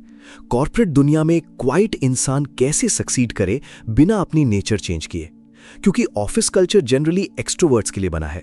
ओपन ऑफिसेज जहां प्राइवेसी जीरो है, टीम लंचेस जहां बात करना मैंडेटरी है, ब्रेनस्टॉर्मिंग सेशंस जहां रैंडम आइडियाज डालना एक्सपेक्टेड है, स्टैंड अप मीटिंग्स जहां तुरंत बोलना पड़ता है। एक इंट्रोवर्ट के लिए ये सब बहुत एग्जॉस्टिंग हो सकता है, लेकिन लेखक कहती हैं कि इस दुनिया में भी क्वाइट लोगों के लिए अपॉर्चुनिटीज हैं, बस उन्हें अपने एडवांटेज के लिए यूज करना सीखना होगा। उन्होंने अपने करियर में देखा कि जो क्वाइट लोग सक्सेसफुल होते हैं वो अपनी नेचर नहीं बदलते, बल्कि अपनी नेचर के हिसाब से स्ट्रैटेजीज क्रिएट करते हैं। वो लाउड नहीं बनते, वो स्मार्ट बनते हैं। वो मीटिंग्स डोमिनेट नहीं करते, वो इम्पैक्ट क्रिएट करते हैं। वो अटेंशन सीक नहीं करते, वो रिस्पेक्ट अर्न करते हैं। पहला टिप है, use written communication as your weapon. जब तुम मीटिंग्स में बोलने में कंफर्टेबल नहीं हो, जब तुम तुरंत रिएक्ट नहीं कर सकते, जब तुम्हें सोचने के लिए टाइम चाहिए, तो रिटन कम्युनिकेशन तुम्हारा बेस्ट फ्रेंड है। ईमेल, डॉक्यूमेंट, प्रेजेंटेशन, रिपोर्ट, ये सब तुम्हें वो टाइम और स्पेस देते हैं जो तुम्हें सोचने के लिए चाहिए। लेखक खुद ये करते थे। मीटिंग्स के बाद वो एक समरी ईमेल लिखते थे जिसमें उनके इंपॉर्टेंट पॉइंट्स होते थे, उनके सजेशंस होते थे, उनकी कंसर्न्स होती थीं। सब लोग पढ़ते थे, क्योंकि ईमेल में कोई इंटरप्ट नहीं कर सकता, कोई जज नहीं कर सकता, कोई इग्नोर नहीं कर सकता। और ग्रेजुअली लोग उनकी रिटन कम्युनिकेशन को वैल्यू करने लगे। उनके ईमेल्स मीटिंग से ज्यादा इंपॉर्टेंट हो गए। उन्होंने अपने स्टूडेंट्स को भी यही सिखाया। अगर तुम मीटिंग में कंफर्टेबल नहीं हो तो मीटिंग के बाद एक फॉलोअप ईमेल लिखो। अपने पॉइंट्स क्लियरली, कंसाइजली, लॉजिकली लिखो। डेटा दो, एग्जाम्पल्स दो, रिकमेंडेशंस दो। लोग तुम्हें नोटिस करेंगे। दूसरा टिप है, find a quiet role model. हर ऑफिस में कोई ना कोई क्वाइट पर्सन होता है जो सक्सेसफुल है, जो रिस्पेक्टेड है, जो अपने एरिया में एक्सपर्ट है। उनको ऑब्जर्व करो। वो मीटिंग्स में कैसे बिहेव करते हैं, वो अपना काम कैसे प्रेजेंट करते हैं, वो पॉलिटिक्स को कैसे हैंडल करते हैं, वो प्रेशर में कैसे काम रहते हैं। उनसे सीखो। उन्होंने अपने करियर में एक सीनियर मेंटर ढूंढा था जो इंट्रोवर्ट था। उन्होंने उनका स्टाइल अडॉप्ट किया। कम बोलना, लेकिन जब बोलना तो डेटा के साथ बोलना। इमोशनल आर्ग्यूमेंट्स की जगह लॉजिकल आर्ग्यूमेंट्स देना। क्रेडिट लेने की जगह काम करने पे फोकस करना। उन्होंने देखा कि मेंटर के पास विजिबिलिटी कम थी, लेकिन रिस्पेक्ट ज्यादा थी। लोगों को पता था कि वो एक्सपर्ट है, वो रिलायबल है, वो ऑनेस्ट है। और वही क्वालिटीज उन्होंने अपने करियर में डेवलप की। तो दोस्तों, एक रोल मॉडल ढूंढो। अगर तुम्हारा ऑफिस एक्सट्रोवर्ट कल्चर है तो हो सकता है वो विजिबल ना हो, लेकिन वो एग्जिस्ट करता है। उसे ढूंढो, ऑब्जर्व करो, सीखो। तीसरा टिप है, use one on one meetings instead of group meetings. Group meetings में एक्सट्रोवर्ट्स डोमिनेट करते हैं क्योंकि वो कंफर्टेबल होते हैं स्पॉटलाइट में, लेकिन वन-ऑन-वन मीटिंग्स में डायनामिक बदल जाता है। वहां तुम कंफर्टेबली अपनी बात रख सकते हो, बिना इंटरप्ट हुए, बिना जज्ड हुए। वहां तुम्हारा क्वाइट नेचर एक एडवांटेज बन जाता है, क्योंकि तुम अच्छा सुन सकते हो, थॉटफुल क्वेश्चंस पूछ सकते हो और मीनिंगफुल कॉन्वर्सेशन कर सकते हो। उन्होंने अपने करियर में ये रूल बनाया कि जो भी इंपॉर्टेंट डिसीजन लेना हो वो ग्रुप मीटिंग की जगह वन-ऑन-वन मीटिंग अरेंज करते थे। डिसीजन मेकर के साथ कॉफी पे कॉफी, वॉक पे वॉक, कॉल पे कॉल। वहां वो अपने पॉइंट्स रखते थे, क्वेश्चंस पूछते थे और इन्फ्लुएंस करते थे। और वो सक्सेसफुल भी होते थे, क्योंकि वन-ऑन-वन में लोगों का अटेंशन डिवाइडेड नहीं होता, आपको फुल अटेंशन मिलता है। लेखक ने अपनी किताब में एक सर्वे रिजल्ट शेयर किया है। 500 मैनेजर्स से पूछा गया कि उनके सबसे वैल्यूएबल एम्प्लॉइज कौन से हैं और क्यों। 65% मैनेजर्स ने उन एम्प्लॉइज को चूज किया जो मीटिंग्स में कम बोलते थे, लेकिन रिटन कम्युनिकेशन स्ट्रांग था। 70% मैनेजर्स ने कहा कि वन-ऑन-वन मीटिंग्स में जो एम्प्लॉइज अच्छा परफॉर्म करते हैं वो उनके फेवरेट होते हैं। इसका मतलब यह है कि कॉर्पोरेट दुनिया में क्वाइट लोगों के लिए अपॉर्चुनिटीज हैं, बस उन्हें अपने स्ट्रेंथ्स के हिसाब से अप्रोच करना होगा। उन्होंने अपने एक स्टूडेंट की स्टोरी शेयर की है। वो एक मार्केटिंग टीम में काम करता था। वो मीटिंग्स में कुछ नहीं बोल पाता था, इसलिए सब उसे इग्नोर करते थे। फिर उसने लेखक की टेक्निक्स यूज करनी शुरू की। वो मीटिंग्स के बाद डिटेल्ड ईमेल्स लिखने लगा, अपने मैनेजर के साथ वन-ऑन-वन कॉफी सेशंस अरेंज करने लगा और एक क्वाइट मेंटर ढूंढा। 6 महीने में वो टीम की गो टू पर्सन बन गया। जब किसी को डिटेल्ड एनालिसिस चाहिए होता वो उसके पास जाते, जब किसी को क्रिएटिव सॉल्यूशन चाहिए होता वो उसके पास जाते। उसने अपनी नेचर नहीं बदली, उसने अपनी स्ट्रेंथ्स यूज करी। चैप्टर 7 का एक्शन स्टेप यह है कि अगले हफ्ते अपने ऑफिस में 3 चीजें चेंज करो। पहला, किसी एक मीटिंग के बाद एक डिटेल्ड समरी ईमेल लिखो जिसमें अपने सजेशंस डालो। दूसरा, अपने मैनेजर या किसी सीनियर के साथ एक वन-ऑन-वन कॉफी मीटिंग अरेंज करो बिना किसी एजेंडा के, सिर्फ कनेक्ट करने के लिए। तीसरा, अपने ऑफिस में एक क्वाइट सक्सेसफुल पर्सन को आइडेंटिफाई करो और उन्हें ऑब्जर्व करो कि वो कैसे काम करते हैं। इन 3 एक्शन से तुम्हारी विजिबिलिटी बढ़ेगी, तुम्हारी वैल्यू बढ़ेगी और तुम बिना चिल्लाए सक्सेस की तरफ बढ़ोगे। याद रखो दोस्तों, लेखक ने सही कहा है, office don't reward the loudest, they reward the most valuable. और वैल्यू लाउडनेस से नहीं, डेप्थ से आती है। अगले चैप्टर में हम सोशल मीडिया के प्रेशर के बारे में बात करेंगे, क्योंकि डिजिटल दुनिया इंट्रोवर्ट्स के लिए और भी कॉम्प्लिकेटेड है, लेकिन वहां भी क्वाइट एडवांटेज काम करता है। चैप्टर 8 में लेखक एक ऐसे टॉपिक पर बात करते हैं जो आज की दुनिया में बहुत रेलेवेंट है, सोशल मीडिया का प्रेशर और उससे कैसे डील करें बिना अपनी नेचर चेंज किए। इंस्टाग्राम, फेसबुक, लिंक्डइन, ट्विटर, ये सब प्लेटफॉर्म्स एक्सट्रोवर्ट्स के लिए बने हैं। वहां सक्सेस दिखनी चाहिए, सुनाई नहीं। जितना ज्यादा तुम पोस्ट करोगे, कमेंट करोगे, रिएक्ट करोगे, स्टोरी डालोगे, लाइव आओगे, उतना ज्यादा विजिबल रहोगे, उतना ज्यादा सक्सेसफुल दिखोगे। सोशल मीडिया एक एंडलेस पार्टी की तरह है, जहां सब चिल्ला रहे हैं, सब अटेंशन सीख कर रहे हैं, सब प्रूव कर रहे हैं कि उनकी लाइफ कितनी अमेजिंग है। और इस पार्टी में एक इंट्रोवर्ट कैसे सरवाइव करे, कैसे अपनी प्रेजेंस मेंटेन करे बिना एग्जॉस्ट हुए। उन्होंने अपनी रिसर्च में पाया कि सोशल मीडिया का प्रेशर इंट्रोवर्ट्स पे एक्सट्रोवर्ट्स से ज्यादा असर करता है, क्योंकि इंट्रोवर्ट्स ऑलरेडी स्ट्रगल करते हैं विजिबिलिटी के साथ और सोशल मीडिया उन्हें और ज्यादा इनविजिबल फील करवाता है।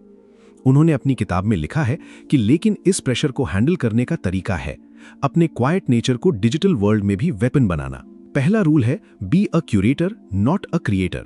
तुम्हें रोज पोस्ट करने की जरूरत नहीं है, रोज स्टोरी डालने की जरूरत नहीं है, रोज कंटेंट क्रिएट करने की जरूरत नहीं है। तुम दूसरों की अच्छी पोस्ट्स शेयर कर सकते हो, थॉटफुल कमेंट्स लिख सकते हो और क्वालिटी कंटेंट क्रिएट कर सकते हो, क्वांटिटी के बजाय। लेखक खुद लिंक्डइन पर महीने में सिर्फ 2-3 पोस्ट डालते थे, लेकिन वो पोस्ट्स इतनी वैल्यूएबल होती थीं कि हजारों लाइक्स आते थे, 100 से ज्यादा कमेंट्स आते थे। उनकी फ्रीक्वेंसी कम थी लेकिन इम्पैक्ट ज्यादा था। उन्होंने अपने स्टूडेंट्स को भी यही सिखाया, क्वालिटी ओवर क्वांटिटी। एक महीने में 10 एवरेज पोस्ट डालने से अच्छा है कि एक एक्सेप्शनल पोस्ट डालो। एक दिन में 10 रैंडम स्टोरीज डालने से अच्छा है कि एक मीनिंगफुल स्टोरी डालो। अपनी एनर्जी बचाओ, अपना टाइम बचाओ और सिर्फ वही कंटेंट क्रिएट करो जो तुम्हें जेन्युइनली लगता है कि वैल्यू ऐड करेगा। दूसरा रूल है, use social media for listening not just posting. Social media सिर्फ ब्रॉडकास्टिंग का टूल नहीं है, वो लिसनिंग का भी टूल है। तुम लोगों को फॉलो करो जो तुम्हें इंस्पायर करते हैं, उनके पोस्ट्स पढ़ो, उनकी कमेंट्स पढ़ो, उनके थॉट्स समझो। तुम अपने इंडस्ट्री के ट्रेंड्स पे नजर रख सकते हो, अपने कंपेटिटर्स को ऑब्जर्व कर सकते हो, अपने कस्टमर्स की प्रॉब्लम्स समझ सकते हो। लेखक ने अपने करियर में ये किया। वो रोज 30 मिनट सोशल मीडिया स्क्रॉल करते थे, लेकिन वो स्क्रॉल पैसिव नहीं था, वो एक्टिव था। वो देखते थे कि लोग क्या डिस्कस कर रहे हैं, क्या प्रॉब्लम्स फेस कर रहे हैं, क्या सॉल्यूशंस ढूंढ रहे हैं, और फिर उन्हीं इनसाइट्स को वो अपने कंटेंट और अपने काम में यूज करते थे। तो उनका सोशल मीडिया टाइम प्रोडक्टिव था, ड्रेनिंग नहीं। उनके लिए सोशल मीडिया एक नेटवर्किंग इवेंट की तरह था, जहां वो सेलेक्टिव बात करते थे, सबसे नहीं। तीसरा रूल है, set boundaries for your digital life. जिस तरह तुम फिजिकल वर्ल्ड में बाउंड्री सेट करते हो, कब मिलना है कब नहीं, वैसे ही डिजिटल वर्ल्ड में भी बाउंड्री सेट करो। डिसाइड करो कि तुम सोशल मीडिया पर कितना टाइम स्पेंड करोगे, कब करोगे, किस पर्पस से करोगे। उन्होंने खुद एक रूल बनाया, सुबह 9 से 5 के बीच जब वो काम कर रहे थे तब फोन साइलेंट मोड में, नोटिफिकेशंस ऑफ, सिर्फ लंच ब्रेक में 15 मिनट सोशल मीडिया, फिर ऑफिस के बाद 6 से 7 के बीच 1 आवर, फिर 9 के बाद फोन ऑफ। इस सिंपल बाउंड्री सेटिंग ने उनकी प्रोडक्टिविटी डबल कर दी और उनका स्ट्रेस हाफ कर दी। उन्होंने अपने स्टूडेंट्स को भी यही एडवाइस दी, सोशल मीडिया को अपने शेड्यूल को कंट्रोल मत करने दो, तुम कंट्रोल करो सोशल मीडिया को। अगर तुम नोटिफिकेशंस बंद नहीं करोगे तो नोटिफिकेशंस तुम्हें बंद कर देंगी। अगर तुम बाउंड्री सेट नहीं करोगे तो सोशल मीडिया तुम्हारी लाइफ कंज्यूम कर लेगा। लेखक ने अपनी किताब में एक आई ओपनिंग स्टैटिस्टिक शेयर की है। एवरेज इंसान रोज 2.5 घंटे सोशल मीडिया पर स्पेंड करता है। 2.5 घंटे, ये हफ्ते में 17.5 घंटे, महीने में 75 घंटे, साल में 900 घंटे। 900 घंटे। इस टाइम में तुम 45 दिन की किताब पढ़ सकते हो, एक नया स्किल सीख सकते हो, अपना बिजनेस स्टार्ट कर सकते हो, अपने हेल्थ पे काम कर सकते हो। सोशल मीडिया को कॉन्शियसली यूज करो, अनकॉन्शियसली नहीं। उन्होंने अपने एक क्लाइंट की स्टोरी शेयर की है। वो एक राइटर था, बहुत टैलेंटेड, लेकिन उसकी प्रोडक्टिविटी 0 थी, क्योंकि वो रोज 4 to 5 आवर्स सोशल मीडिया पर स्क्रॉल करता था। उन्होंने उसे बाउंड्री सेट करने को कहा, फोन ऑफ रखना, स्पेसिफिक टाइम ब्लॉक रखना, नोटिफिकेशंस बंद करना। उसने 3 मंथ्स प्रैक्टिस की, पहले बहुत पेनफुल लगा, फोमो होता था, एंग्जाइटी होती थी, लेकिन धीरे धीरे आदत बनी। आज वो राइटर हर महीने एक नया बुक चैप्टर कंप्लीट कर लेता है और उसका सोशल मीडिया फॉलोइंग भी बढ़ गई है, क्योंकि वो अब क्वालिटी कंटेंट डालता है, क्वांटिटी नहीं। चैप्टर 8 का एक्शन स्टेप ये है, आज अपने फोन की नोटिफिकेशंस बंद करो, सिर्फ कॉल्स और मैसेजेस की रखो, बाकी सब Instagram, Facebook, LinkedIn, Twitter, YouTube, सबकी नोटिफिकेशंस बंद। फिर एक शेड्यूल बनाओ सोशल मीडिया के लिए, दिन में 3 टाइम ब्लॉक्स 20-20 मिनट्स, सुबह 9 बजे, दोपहर 1 बजे, शाम 6 बजे। बाकी टाइम फोन साइलेंट मोड में, नोटिफिकेशन फ्री जोन। इससे तुम्हारा एंग्जाइटी कम होगी, तुम्हारी प्रोडक्टिविटी बढ़ेगी और तुम सोशल मीडिया को यूज करोगे, सोशल मीडिया तुम्हें नहीं। 7 डेज ट्राई करो, फिर फीडबैक दो खुद को। दोस्तों, लेखक ने सही कहा है, social media is a tool not a master, use it, don't let it use you. अगले चैप्टर में हम बात करेंगे कि जब लोग तुम्हें अंडर एस्टिमेट करें, जब लोग तुम्हें इग्नोर करें, जब लोग तुम्हें लेस देन समझें, तो क्या करना चाहिए, क्योंकि अंडर एस्टिमेशन ही क्वाइट लोगों का सबसे बड़ा हिडन एडवांटेज है। चैप्टर 9 में लेखक एक ऐसी सिचुएशन की बात करते हैं जो हर क्वाइट इंसान कभी न कभी फेस करता है। जब लोग तुम्हें अंडर एस्टिमेट करते हैं, जब लोग तुम्हें इग्नोर करते हैं, जब लोग तुम्हें लेस देन समझते हैं सिर्फ इसलिए क्योंकि तुम जोर से नहीं बोलते। ये बहुत पेनफुल होता है ना। तुम अंदर से कितना भी कैपेबल हो, कितना भी इंटेलिजेंट हो, अगर तुम क्वाइट हो तो लोग मान लेते हैं कि तुम में कुछ खास नहीं है।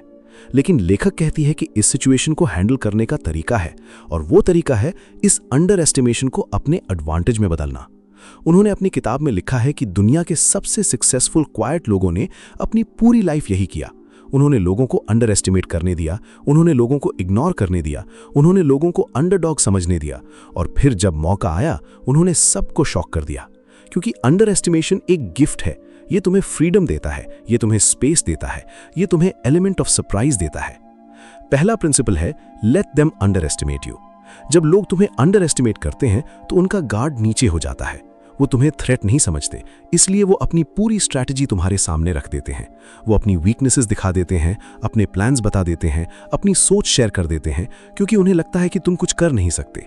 और यही तुम्हारा सबसे बड़ा अपॉर्चुनिटी है। उन्होंने अपने करियर में ये देखा, जब वो किसी प्रोजेक्ट में न्यू होते थे, लोग उन्हें इग्नोर करते थे, वो मीटिंग्स में उनकी बात नहीं सुनते थे, वो उन्हें इंपॉर्टेंट काम नहीं देते थे। लेकिन उन्होंने कंप्लेन नहीं किया, उन्होंने प्रूव करने की कोशिश नहीं की। वो बस चुप रहे, ऑब्जर्व करते रहे, सीखते रहे और अपने काम पे फोकस करते रहे। और जब मौका आया, जब एक क्रिटिकल प्रोजेक्ट आया जहां बाकी सब फेल हो गए, तब वो आगे आए और डिलीवर किया। सब लोग शॉक हो गए। ये वही इंसान है जिसे हम इग्नोर कर रहे थे। हाँ, वही, क्योंकि अंडर एस्टिमेशन ने उन्हें स्पेस दिया, टाइम दिया और अपॉर्चुनिटी दी। दूसरा प्रिंसिपल है convert under estimation into motivation. जब लोग तुम्हें अंडर एस्टिमेट करें तो उस गुस्सा को, उस फ्रस्ट्रेशन को, उस पेन को फ्यूल में बदल दो। उन्होंने खुद ये किया। जब कोई उन्हें टू क्वाइट बोलता, वो अंदर से डिसाइड करते थे कि मैं प्रूव करूंगा। जब कोई उन्हें नॉट लीडरशिप मटेरियल बोलता, वो और ज्यादा मेहनत करते थे। जब कोई उन्हें नॉट स्मार्ट इनफ बोलता, वो और ज्यादा पढ़ते थे। उन्होंने उस नेगेटिविटी को पॉजिटिव एनर्जी में ट्रांसफॉर्म कर दिया। लेकिन ध्यान रखो, ये प्रूव करने की इच्छा तुम्हें बिटर नहीं बनानी चाहिए, बेटर बनाना चाहिए।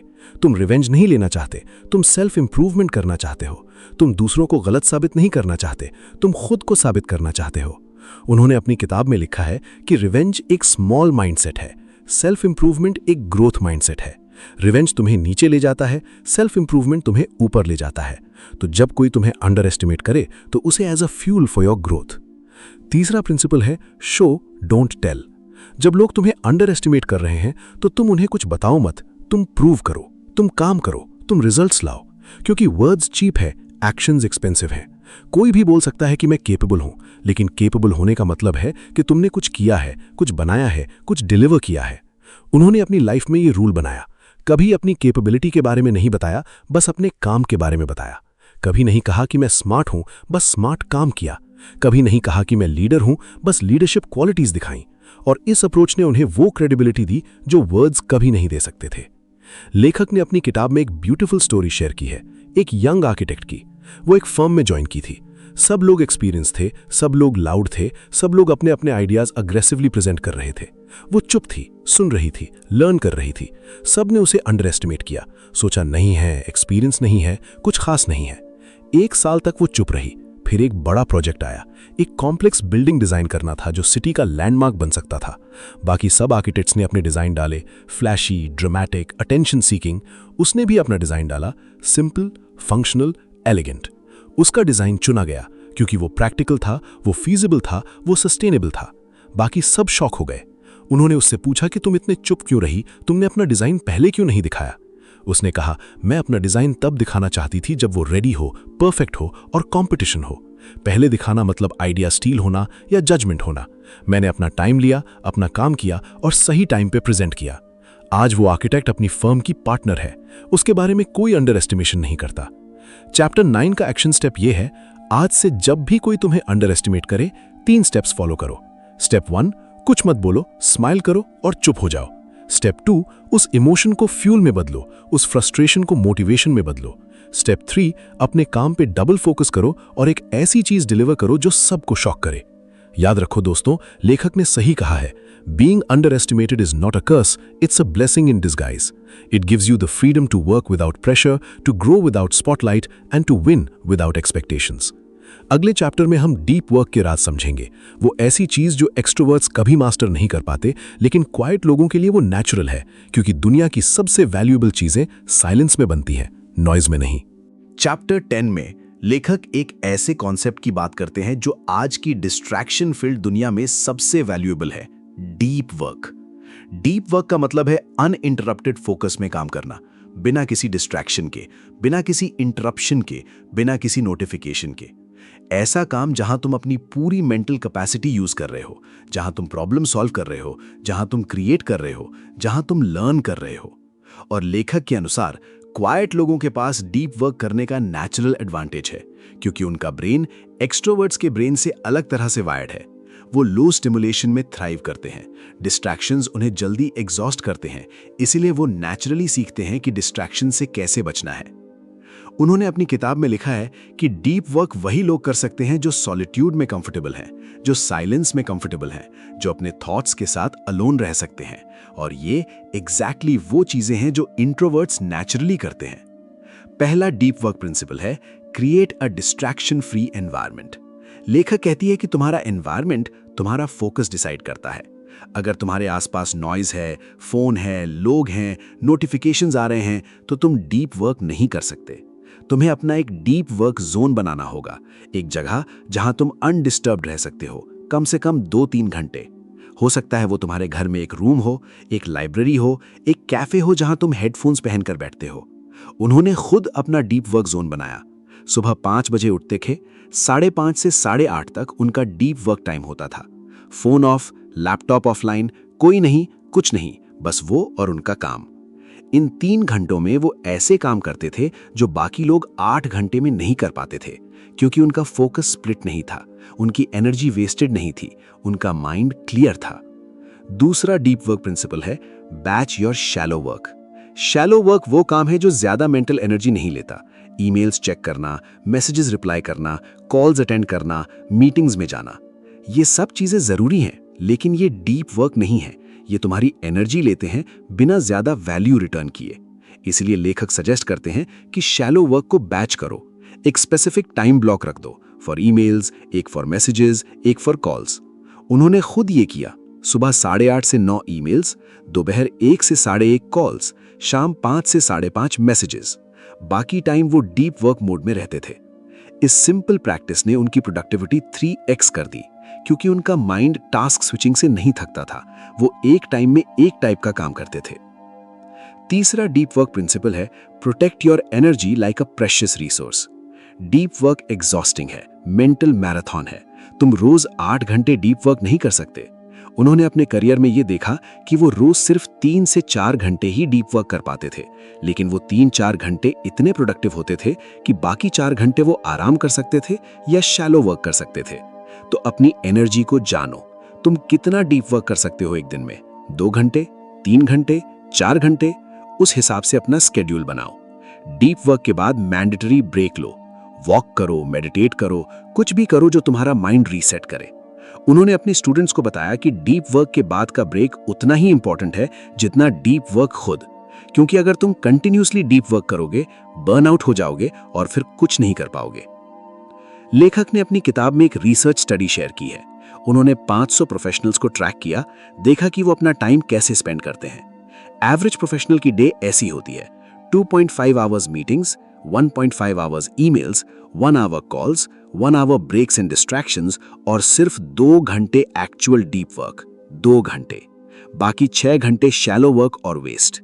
लेकिन जो प्रोफेशनल्स डीप वर्क को प्रायोरिटी देते थे, उनकी प्रोडक्टिविटी 500% हायर थी। वो 3-4 घंटे डीप वर्क करते थे और बाकी टाइम आराम करते थे, और उनके रिजल्ट्स भी बेटर थे, उनकी क्रिएटिविटी भी बेटर थी, उनकी जॉब सेटिस्फैक्शन भी बेटर थी। इसलिए दोस्तों, डीप वर्क कोई लग्जरी नहीं, नेसेसिटी है। उन्होंने अपने एक क्लाइंट की स्टोरी शेयर की है। वो एक राइटर था, बहुत टैलेंटेड, लेकिन उसकी प्रोडक्टिविटी 0 थी। वो रोज 10-12 घंटे काम करता था, लेकिन कुछ कंप्लीट नहीं होता था। उन्होंने उसे टाइम ट्रैक करने को कहा। उसने 1 वीक ट्रैक किया। पता चला कि वो रोज एवरेज 6 से 7 घंटे शैलो वर्क में वेस्ट कर रहा था। Emails, social media, calls, meetings, सिर्फ 3-4 घंटे एक्चुअल राइटिंग। फिर उन्होंने उसे डीप वर्क शेड्यूल बनाया। सुबह 6 से 10 writing, phone of, internet of, बाकी कुछ भी। उसने 3 महीने प्रैक्टिस की। पहले मुश्किल हुआ, लेकिन धीरे धीरे आदत बनी। आज वो राइटर हर 3 महीने में एक बुक कंप्लीट कर लेता है।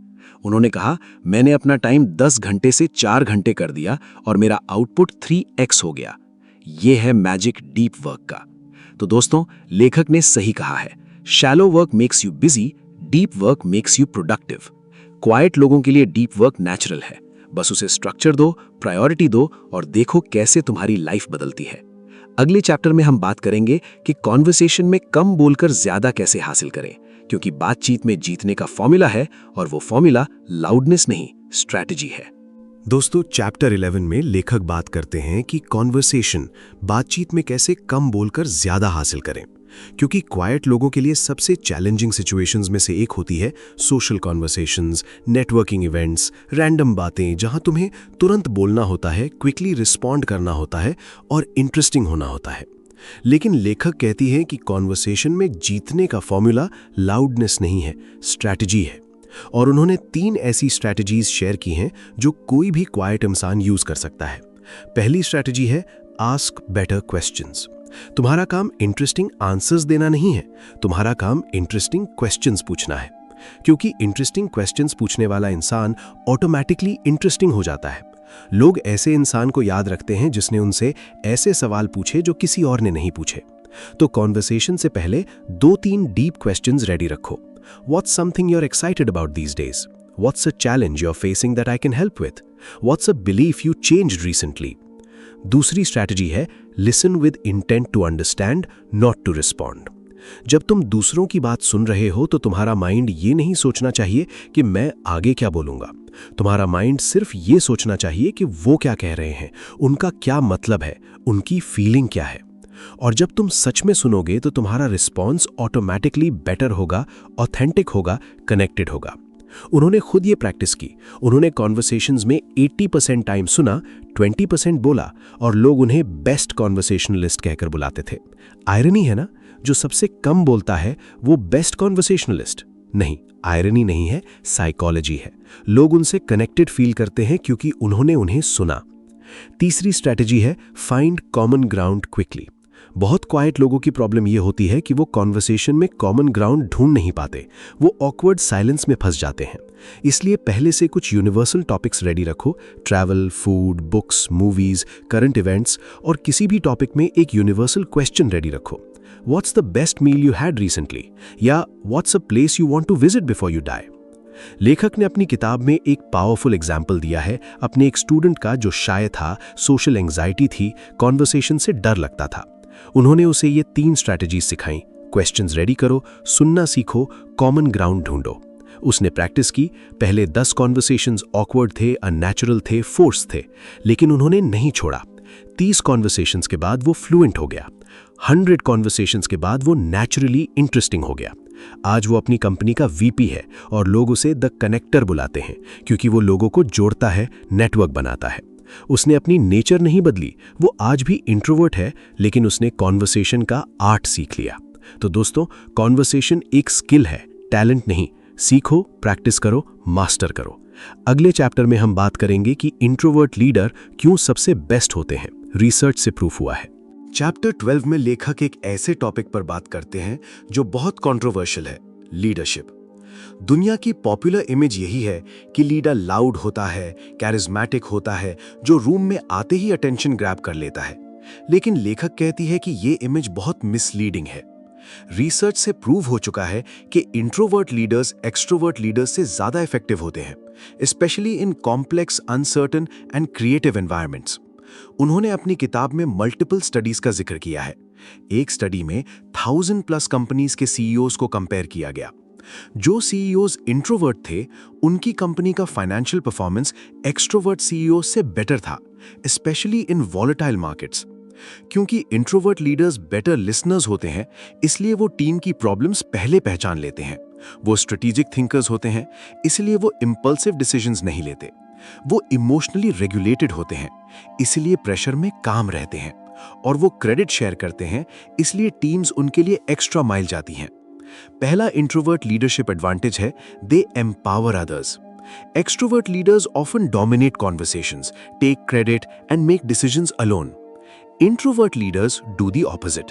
वो दूसरों को बोलने का मौका देते हैं, दूसरों के आइडियाज को वैल्यू करते हैं, दूसरों को क्रेडिट देते हैं, और इसलिए उनकी टीम ज्यादा एंगेज्ड होती हैं, ज्यादा मोटिवेटेड होती हैं, ज्यादा प्रोडक्टिव होती हैं। दूसरा एडवांटेज है, they think before they act. Crisis में एक्सट्रोवर्ट लीडर्स तुरंत एक्शन लेते हैं, कभी कभी बिना सोचे। इंट्रोवर्ट लीडर्स रुकते हैं, सोचते हैं, डेटा कलेक्ट करते हैं, फिर एक्शन लेते हैं, और ये अप्रोच कॉम्प्लेक्स प्रॉब्लम्स में बेटर काम करती है। तीसरा एडवांटेज है, they are humble. Ego introvert leaders का एनिमी होता है। वो अपनी मिस्टेक्स मानते हैं, वो हेल्प मांगते हैं, वो अपनी लिमिटेशंस एडमिट करते हैं, और ये ह्यूमिलिटी ट्रस्ट बिल्ड करती है। उन्होंने अपनी किताब में लिखा है कि हिस्ट्री के ग्रेटेस्ट लीडर्स में से कई इंट्रोवर्ट्स थे। अब्राहम लिंकन, महात्मा गांधी, रोजा पार्क्स, बिल गेट्स। उन्होंने चिल्लाया नहीं, उन्होंने प्रूव किया। चैप्टर 12 का एक्शन स्टेप ये है कि अगर तुम एक लीडर हो या फ्यूचर में लीडर बनना चाहते हो, तो अपने इंट्रोवर्ट नेचर को अपना वीकनेस मत समझो, उसे अपना स्ट्रेंथ बनाओ। ज्यादा सुनो, कम बोलो, डिसीजंस लेने से पहले रुको, सोचो, क्रेडिट शेयर करो, क्रेडिट लो मत। तुम एक डिफरेंट तरह के लीडर हो, साइलेंट, पावरफुल, इफेक्टिव। अगले चैप्टर में हम बाउंड्रीज बनाने की आर्ट समझेंगे, क्योंकि क्वाइट लोगों के लिए नो कहना सबसे मुश्किल होता है, लेकिन सबसे जरूरी भी। चैप्टर 13 में लेखक एक बहुत इंपॉर्टेंट टॉपिक पर बात करते हैं, बाउंड्रीज। क्योंकि क्वाइट लोगों के साथ सबसे बड़ी प्रॉब्लम यह होती है कि वो नो नहीं बोल पाते। वो लोगों को डिसअपॉइंट नहीं करना चाहते, इसलिए वो हाँ बोल देते हैं, फिर रिग्रेट करते हैं। वो अपनी एनर्जी प्रोटेक्ट नहीं कर पाते क्योंकि उन्हें गिल्ट होता है। लेकिन लेखक कहती है कि बाउंड्रीज सेल्फिशनेस नहीं है, सेल्फ रिस्पेक्ट है। अगर तुम अपनी बाउंड्रीज नहीं बनाओगे तो लोग तुम्हारा टाइम, तुम्हारी एनर्जी, तुम्हारी पीस लूटते रहेंगे और तुम बर्न आउट हो जाओगे। इसीलिए बाउंड्रीज बनाना सीखना जरूरी है। पहला बाउंड्री रूल है, लर्न टू से नो विदाउट एक्सप्लेनिंग। बहुत लोगों को लगता है कि नो बोलने के लिए एक्सक्यूज चाहिए, रीजन चाहिए, जस्टिफिकेशन चाहिए। नहीं, no is a complete sentence. क्या तुम ये इवेंट अटेंड करोगे? नो। क्या तुम ये काम करोगे? नो। क्या तुम कॉल पर बात करोगे? नो। Simple, clear, respectful. दूसरा बाउंड्री रूल है, schedule your alone time and protect it. तुम्हारा अलोन टाइम नॉन नेगोशिएबल होना चाहिए। जिस तरह तुम्हारा ऑफिस टाइम नॉन नेगोशिएबल है, मीटिंग्स नॉन नेगोशिएबल है, वैसे ही तुम्हारा अलोन टाइम नॉन नेगोशिएबल होना चाहिए। उन्होंने खुद ये किया। सैटरडे मॉर्निंग उनका अलोन टाइम होता था। कोई कॉल नहीं, कोई मीटिंग नहीं, कोई सोशल प्लान नहीं, सिर्फ वो और उनका काम या किताब या नेचर। अगर कोई उस टाइम कुछ स्केड्यूल करना चाहता तो वो कहते, sorry, I have a prior commitment. Commitment खुद से है, किसी और से नहीं। तीसरा बाउंड्री रूल है, लिमिट योर अवेलेबिलिटी। तुम हमेशा अवेलेबल नहीं हो सकते। तुम्हारा फोन हमेशा ऑन नहीं हो सकता, तुम्हारा डोर हमेशा ओपन नहीं हो सकता। सिलेक्टिव अवेलेबिलिटी रखो। उन्होंने अपने करियर में यह देखा कि जब वो सिलेक्टिव अवेलेबल हो गए, लोग उनकी वैल्यू ज्यादा करने लगे, क्योंकि limited supply high demand create करती है। लेखक ने अपनी किताब में एक पर्सनल स्टोरी शेयर की है। एक टाइम था जब वो हर रिक्वेस्ट को हाँ बोलते थे। हाँ, मैं ये प्रोजेक्ट लूंगा, हाँ, मैं वो इवेंट अटेंड करूंगा, हाँ, मैं एक्स्ट्रा काम करूंगा। रिजल्ट, वो कंप्लीटली बर्न आउट हो गए, फिजिकली और मेंटली। डॉक्टर ने कहा कि अगर तुमने अपनी लाइफस्टाइल नहीं बदली तो सीवियर डिप्रेशन हो सकता है। उस दिन से उन्होंने बाउंड्रीज बनाना शुरू किया। पहले बहुत मुश्किल हुआ, लोग अपसेट होते थे, लोग गिल्ट ट्रिप करते थे, लेकिन उन्होंने नहीं छोड़ा। 6 महीने में उनकी लाइफ कंप्लीटली बदल गई। उनकी एनर्जी वापस आई, उनका स्ट्रेस चला गया, उनकी रिलेशनशिप्स एक्चुअली बेटर हो गए क्योंकि वो अब क्वालिटी टाइम दे पा रहे थे। तो दोस्तों, बाउंड्रीज तुम्हारी रिस्पॉन्सिबिलिटी है, कोई और तुम्हारी बाउंड्रीज नहीं बनाएगा। अगले चैप्टर में हम स्ट्रेटेजिक साइलेंस के बारे में बात करेंगे। नेगोशिएशन में, आर्ग्यूमेंट में, डिफिकल्ट कॉन्वर्सेशन में साइलेंस कैसे तुम्हारा बेस्ट फ्रेंड बन सकता है। चैप्टर 14 में लेखक एक ऐसे पावरफुल टूल की बात करते हैं जिसका यूज करना सिर्फ क्वाइट लोग ही जानते हैं, strategic silence.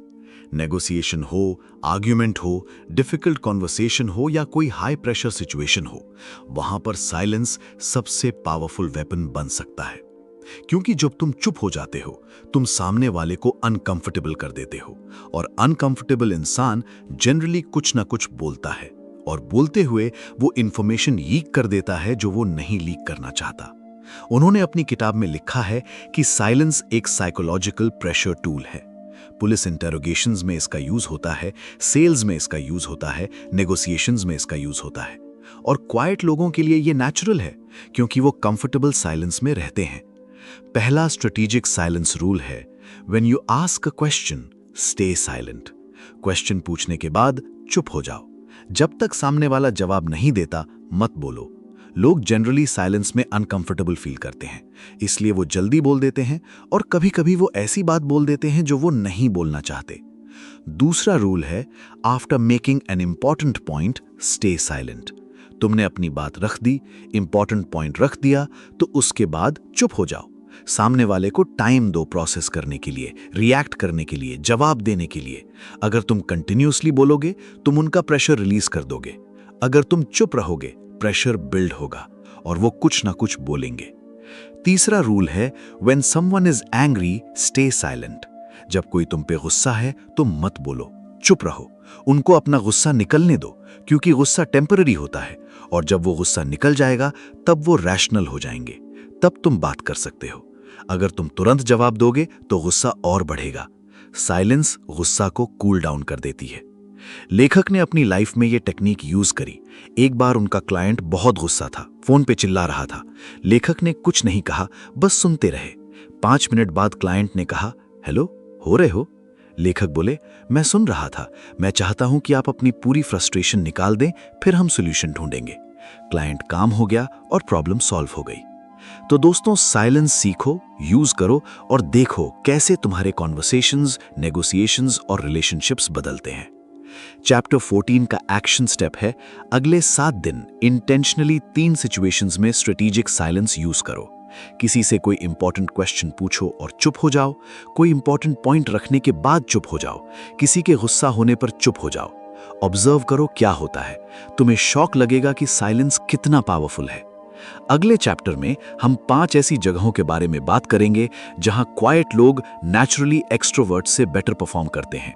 Research, writing, strategy, creative work और डीप रिलेशनशिप्स। चैप्टर 15 में लेखक उन 5 स्पेसिफिक एरियाज के बारे में बात करते हैं जहां क्वाइट लोग नेचुरली एक्सट्रोवर्ट से बेटर परफॉर्म करते हैं। ये वो जगहें हैं जहां लाउडनेस का एडवांटेज नहीं है, बल्कि डेप्थ, फोकस और पेशेंस का एडवांटेज है। पहली जगह है रिसर्च और एनालिसिस। रिसर्च के लिए डीप फोकस चाहिए, लॉन्ग आवर्स ऑफ कंसंट्रेशन चाहिए, पेशेंस चाहिए। एक्सट्रोवर्ट्स जनरली स्ट्रगल करते हैं लॉन्ग पीरियड्स ऑफ सॉलिट्यूड। उनका माइंड डिस्ट्रैक्शंस ढूंढता है। Introverts naturally thrive in solitude, इसलिए वो रिसर्च में बेटर होते हैं। दूसरी जगह है राइटिंग। राइटिंग एक इंट्रोवर्ट का स्पोर्ट है। तुम अकेला बैठो, अपने थॉट्स को ऑर्गेनाइज करो, वर्ड्स चूज करो, सेंटेंसेस बनाओ। इसमें कोई लाउडनेस काम नहीं आती। दुनिया के greatest writers J.K. Rowling, Haruki Murakami, George Orwell सब इंट्रोवर्ट थे। तीसरी जगह है स्ट्रैटेजी। स्ट्रैटेजी का मतलब है लॉन्ग टर्म सोचना, मल्टीपल वेरिएबल्स को वे करना, पॉसिबिलिटीज को एनालाइज करना। Extroverts generally short term thinkers होते हैं, तुरंत एक्शन लेना चाहते हैं।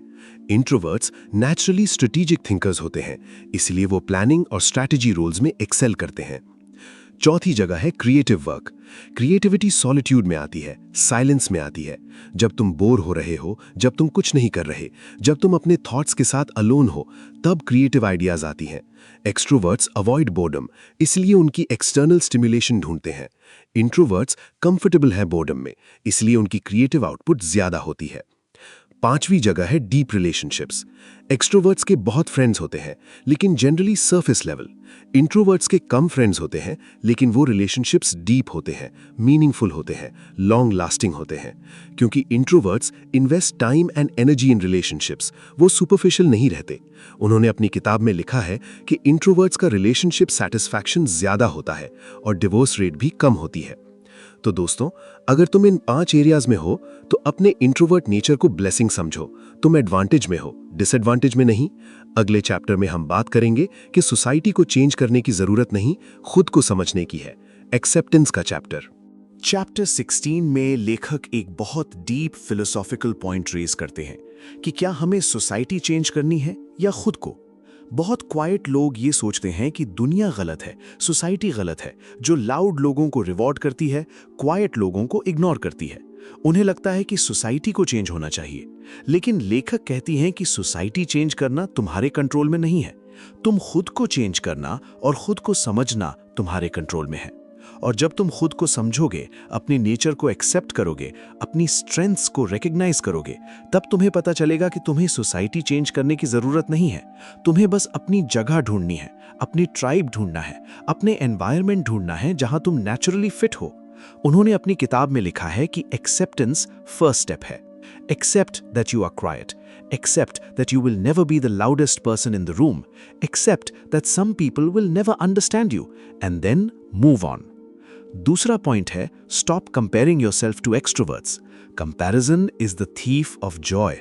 जब तुम अपनी आंखें बंद करते हो और उस एक्सट्रोवर्ट के बारे में सोचते हो जो सबकी अटेंशन ले रहा है, तो तुम अपनी ही स्ट्रेंथ्स को इग्नोर कर रहे हो। तुम वो नहीं देख रहे कि तुम कितना डीप सोच सकते हो, कितना अच्छा सुन सकते हो, कितना पेशेंट रह सकते हो। तुम सिर्फ वो देख रहे हो जो तुम में नहीं है। इसलिए कंपैरिजन बंद करो, एक्सेप्टेंस शुरू करो। तीसरा पॉइंट है create your own definition of success. दुनिया की डेफिनेशन ऑफ सक्सेस है लाउड, विजिबल, फेमस, पॉपुलर। लेकिन तुम्हारी डेफिनेशन अलग हो सकती है। Meaningful work, deep relationships, peace of mind, creative freedom. तुम्हें दुनिया की डेफिनेशन फॉलो करने की जरूरत नहीं है। अपनी डेफिनेशन बनाओ, अपने रूल्स फॉलो करो। उन्होंने अपनी लाइफ में ये किया। उन्होंने कॉर्पोरेट जॉब छोड़ी, फ्रीलांस शुरू किया, अपने आवर्स सेट किए, अपने क्लाइंट्स चूज किए, अपने प्रोजेक्ट्स चूज किए।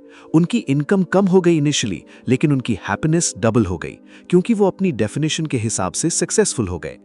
लेखक ने अपनी किताब में एक ब्यूटीफुल एग्जाम्पल दिया है सूजन केन की। उन्होंने क्वाइट नाम की बुक लिखी जो इंट्रोवर्ट्स के लिए बाइबल बन गए। लेकिन खुद सूजन केन ने अपनी लाइफ में बहुत स्ट्रगल किया एक्सेप्टेंस के साथ। वो एक लॉयर थी, वो एक कॉर्पोरेट वर्ल्ड में थी जहां लाउडनेस रिवॉर्ड होती है। वो डिप्रेस्ड हो गई, एंग्शियस हो गई।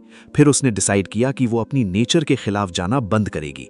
उसने लॉ छोड़ा, राइटिंग शुरू की। उसने अपनी बुक लिखी quite. Book New York times bestseller बन गई, मिलियन कॉपीज सोल्ड। उसने टेड टॉक दी जो 20 मिलियन से ज्यादा बार देखी गई। आज वो दुनिया की मोस्ट इन्फ्लुएंशियल इंट्रोवर्ट एडवोकेट है। क्या उसने सोसाइटी चेंज किया? हाँ, थोड़ा बहुत। लेकिन पहले उसने खुद को चेंज किया, खुद को एक्सेप्ट किया। तो दोस्तों, एक्सेप्टेंस पहले आती है, चेंज बाद में। अपने नेचर को एम्ब्रेस करो और देखो कैसे तुम्हारी लाइफ ट्रांसफॉर्म होती है। अगले चैप्टर में हम साइलेंट एग्जीक्यूशन की बात करेंगे। बिना अनाउंस किए बड़ी चीजें कैसे अचीव करें। चैप्टर 17 में लेखक एक ऐसी कॉन्सेप्ट की बात करते हैं जो क्वाइट लोगों के लिए परफेक्ट है, विनिंग विदाउट अनाउंसिंग योरसेल्फ। दुनिया के लोग जनरली ये करते हैं, वो अनाउंस करते हैं कि वो क्या करने वाले हैं। वो सोशल मीडिया पे पोस्ट करते हैं, वो दोस्तों को बताते हैं, वो फैमिली को बताते हैं। उन्हें लगता है कि अनाउंसिंग से वो अकाउंटेबल रहेंगे। लेकिन रिसर्च कहती है कि ऑपोजिट होता है। जब तुम किसी गोल को अनाउंस कर देते हो, तुम्हारा ब्रेन उस अनाउंस को एक अचीवमेंट की तरह ट्रीट कर लेता है। डोपामीन रिलीज होता है, सैटिस्फैक्शन मिलती है और तुम एक्चुअल वर्क करने की मोटिवेशन खो देते हो। इसलिए लेखक कहती हैं, स्टॉप अनाउंसिंग, स्टार्ट डूइंग। पहला साइलेंट एग्जीक्यूशन रूल है, keep your goals to yourself. किसी को मत बताओ कि तुम क्या करने वाले हो, सिर्फ वही बताओ जो जरूरी हो, और वो भी मिनिमल। अपना प्लान अपने पास रखो, अपनी स्ट्रैटेजी अपने पास रखो, अपने टाइमलाइन अपने पास रखो। दूसरा रूल है focus on the work not the recognition. Recognition external चीज है, वर्क इंटरनल चीज है। रिकग्निशन तुम्हारे कंट्रोल में नहीं है, वर्क तुम्हारे कंट्रोल में है। इसलिए रिकग्निशन को भूल जाओ, वर्क पे फोकस करो।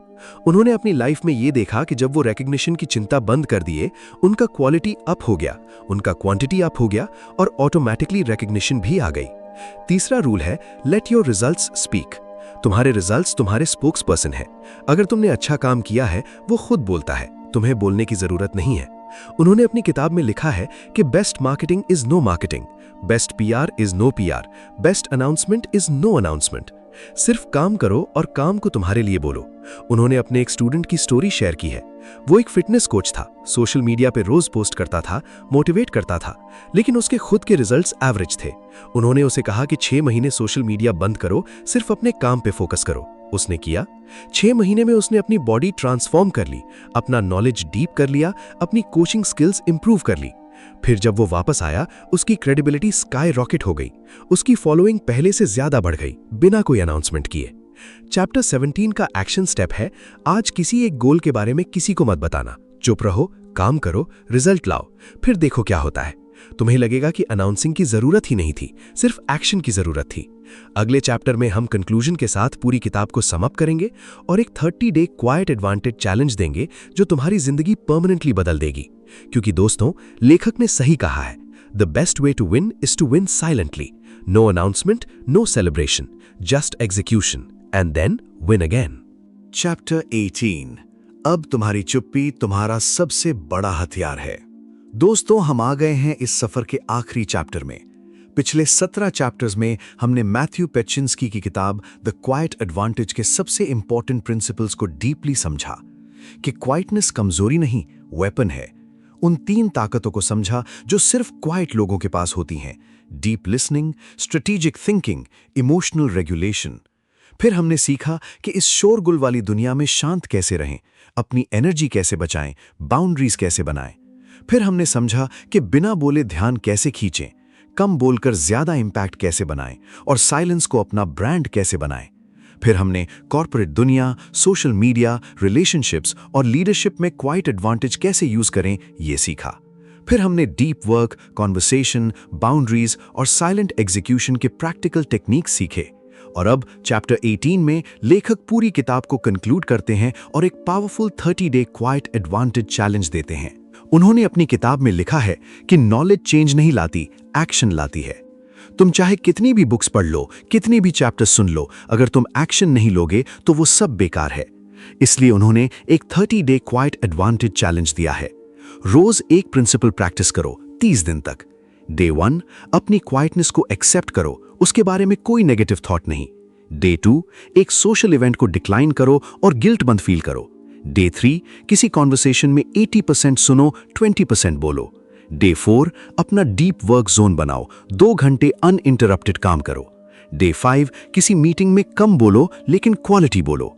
डे 6, अपनी बाउंड्रीज में से एक बाउंड्री सेट करो। डे 7, स्ट्रेटेजिक साइलेंस यूज करो किसी नेगोशिएशन में। ऐसे 30 डेज।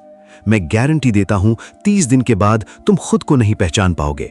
तुम्हारा कॉन्फिडेंस बढ़ेगा, तुम्हारी एनर्जी बढ़ेगी, तुम्हारे रिलेशनशिप्स बढ़ेंगे, तुम्हारा करियर बढ़ेगा, क्योंकि तुम अपने नेचर के खिलाफ जाना बंद कर दोगे, अपने नेचर के साथ चलना शुरू कर दोगे। दोस्तों, स्टोरीज ऑफ जिंदगी का ये एपिसोड यहां खत्म होता है। मुझे उम्मीद है कि आपको ये डीप डाइव पसंद आई होगी और इससे आपकी जिंदगी में कुछ पॉजिटिव चेंज आएगा।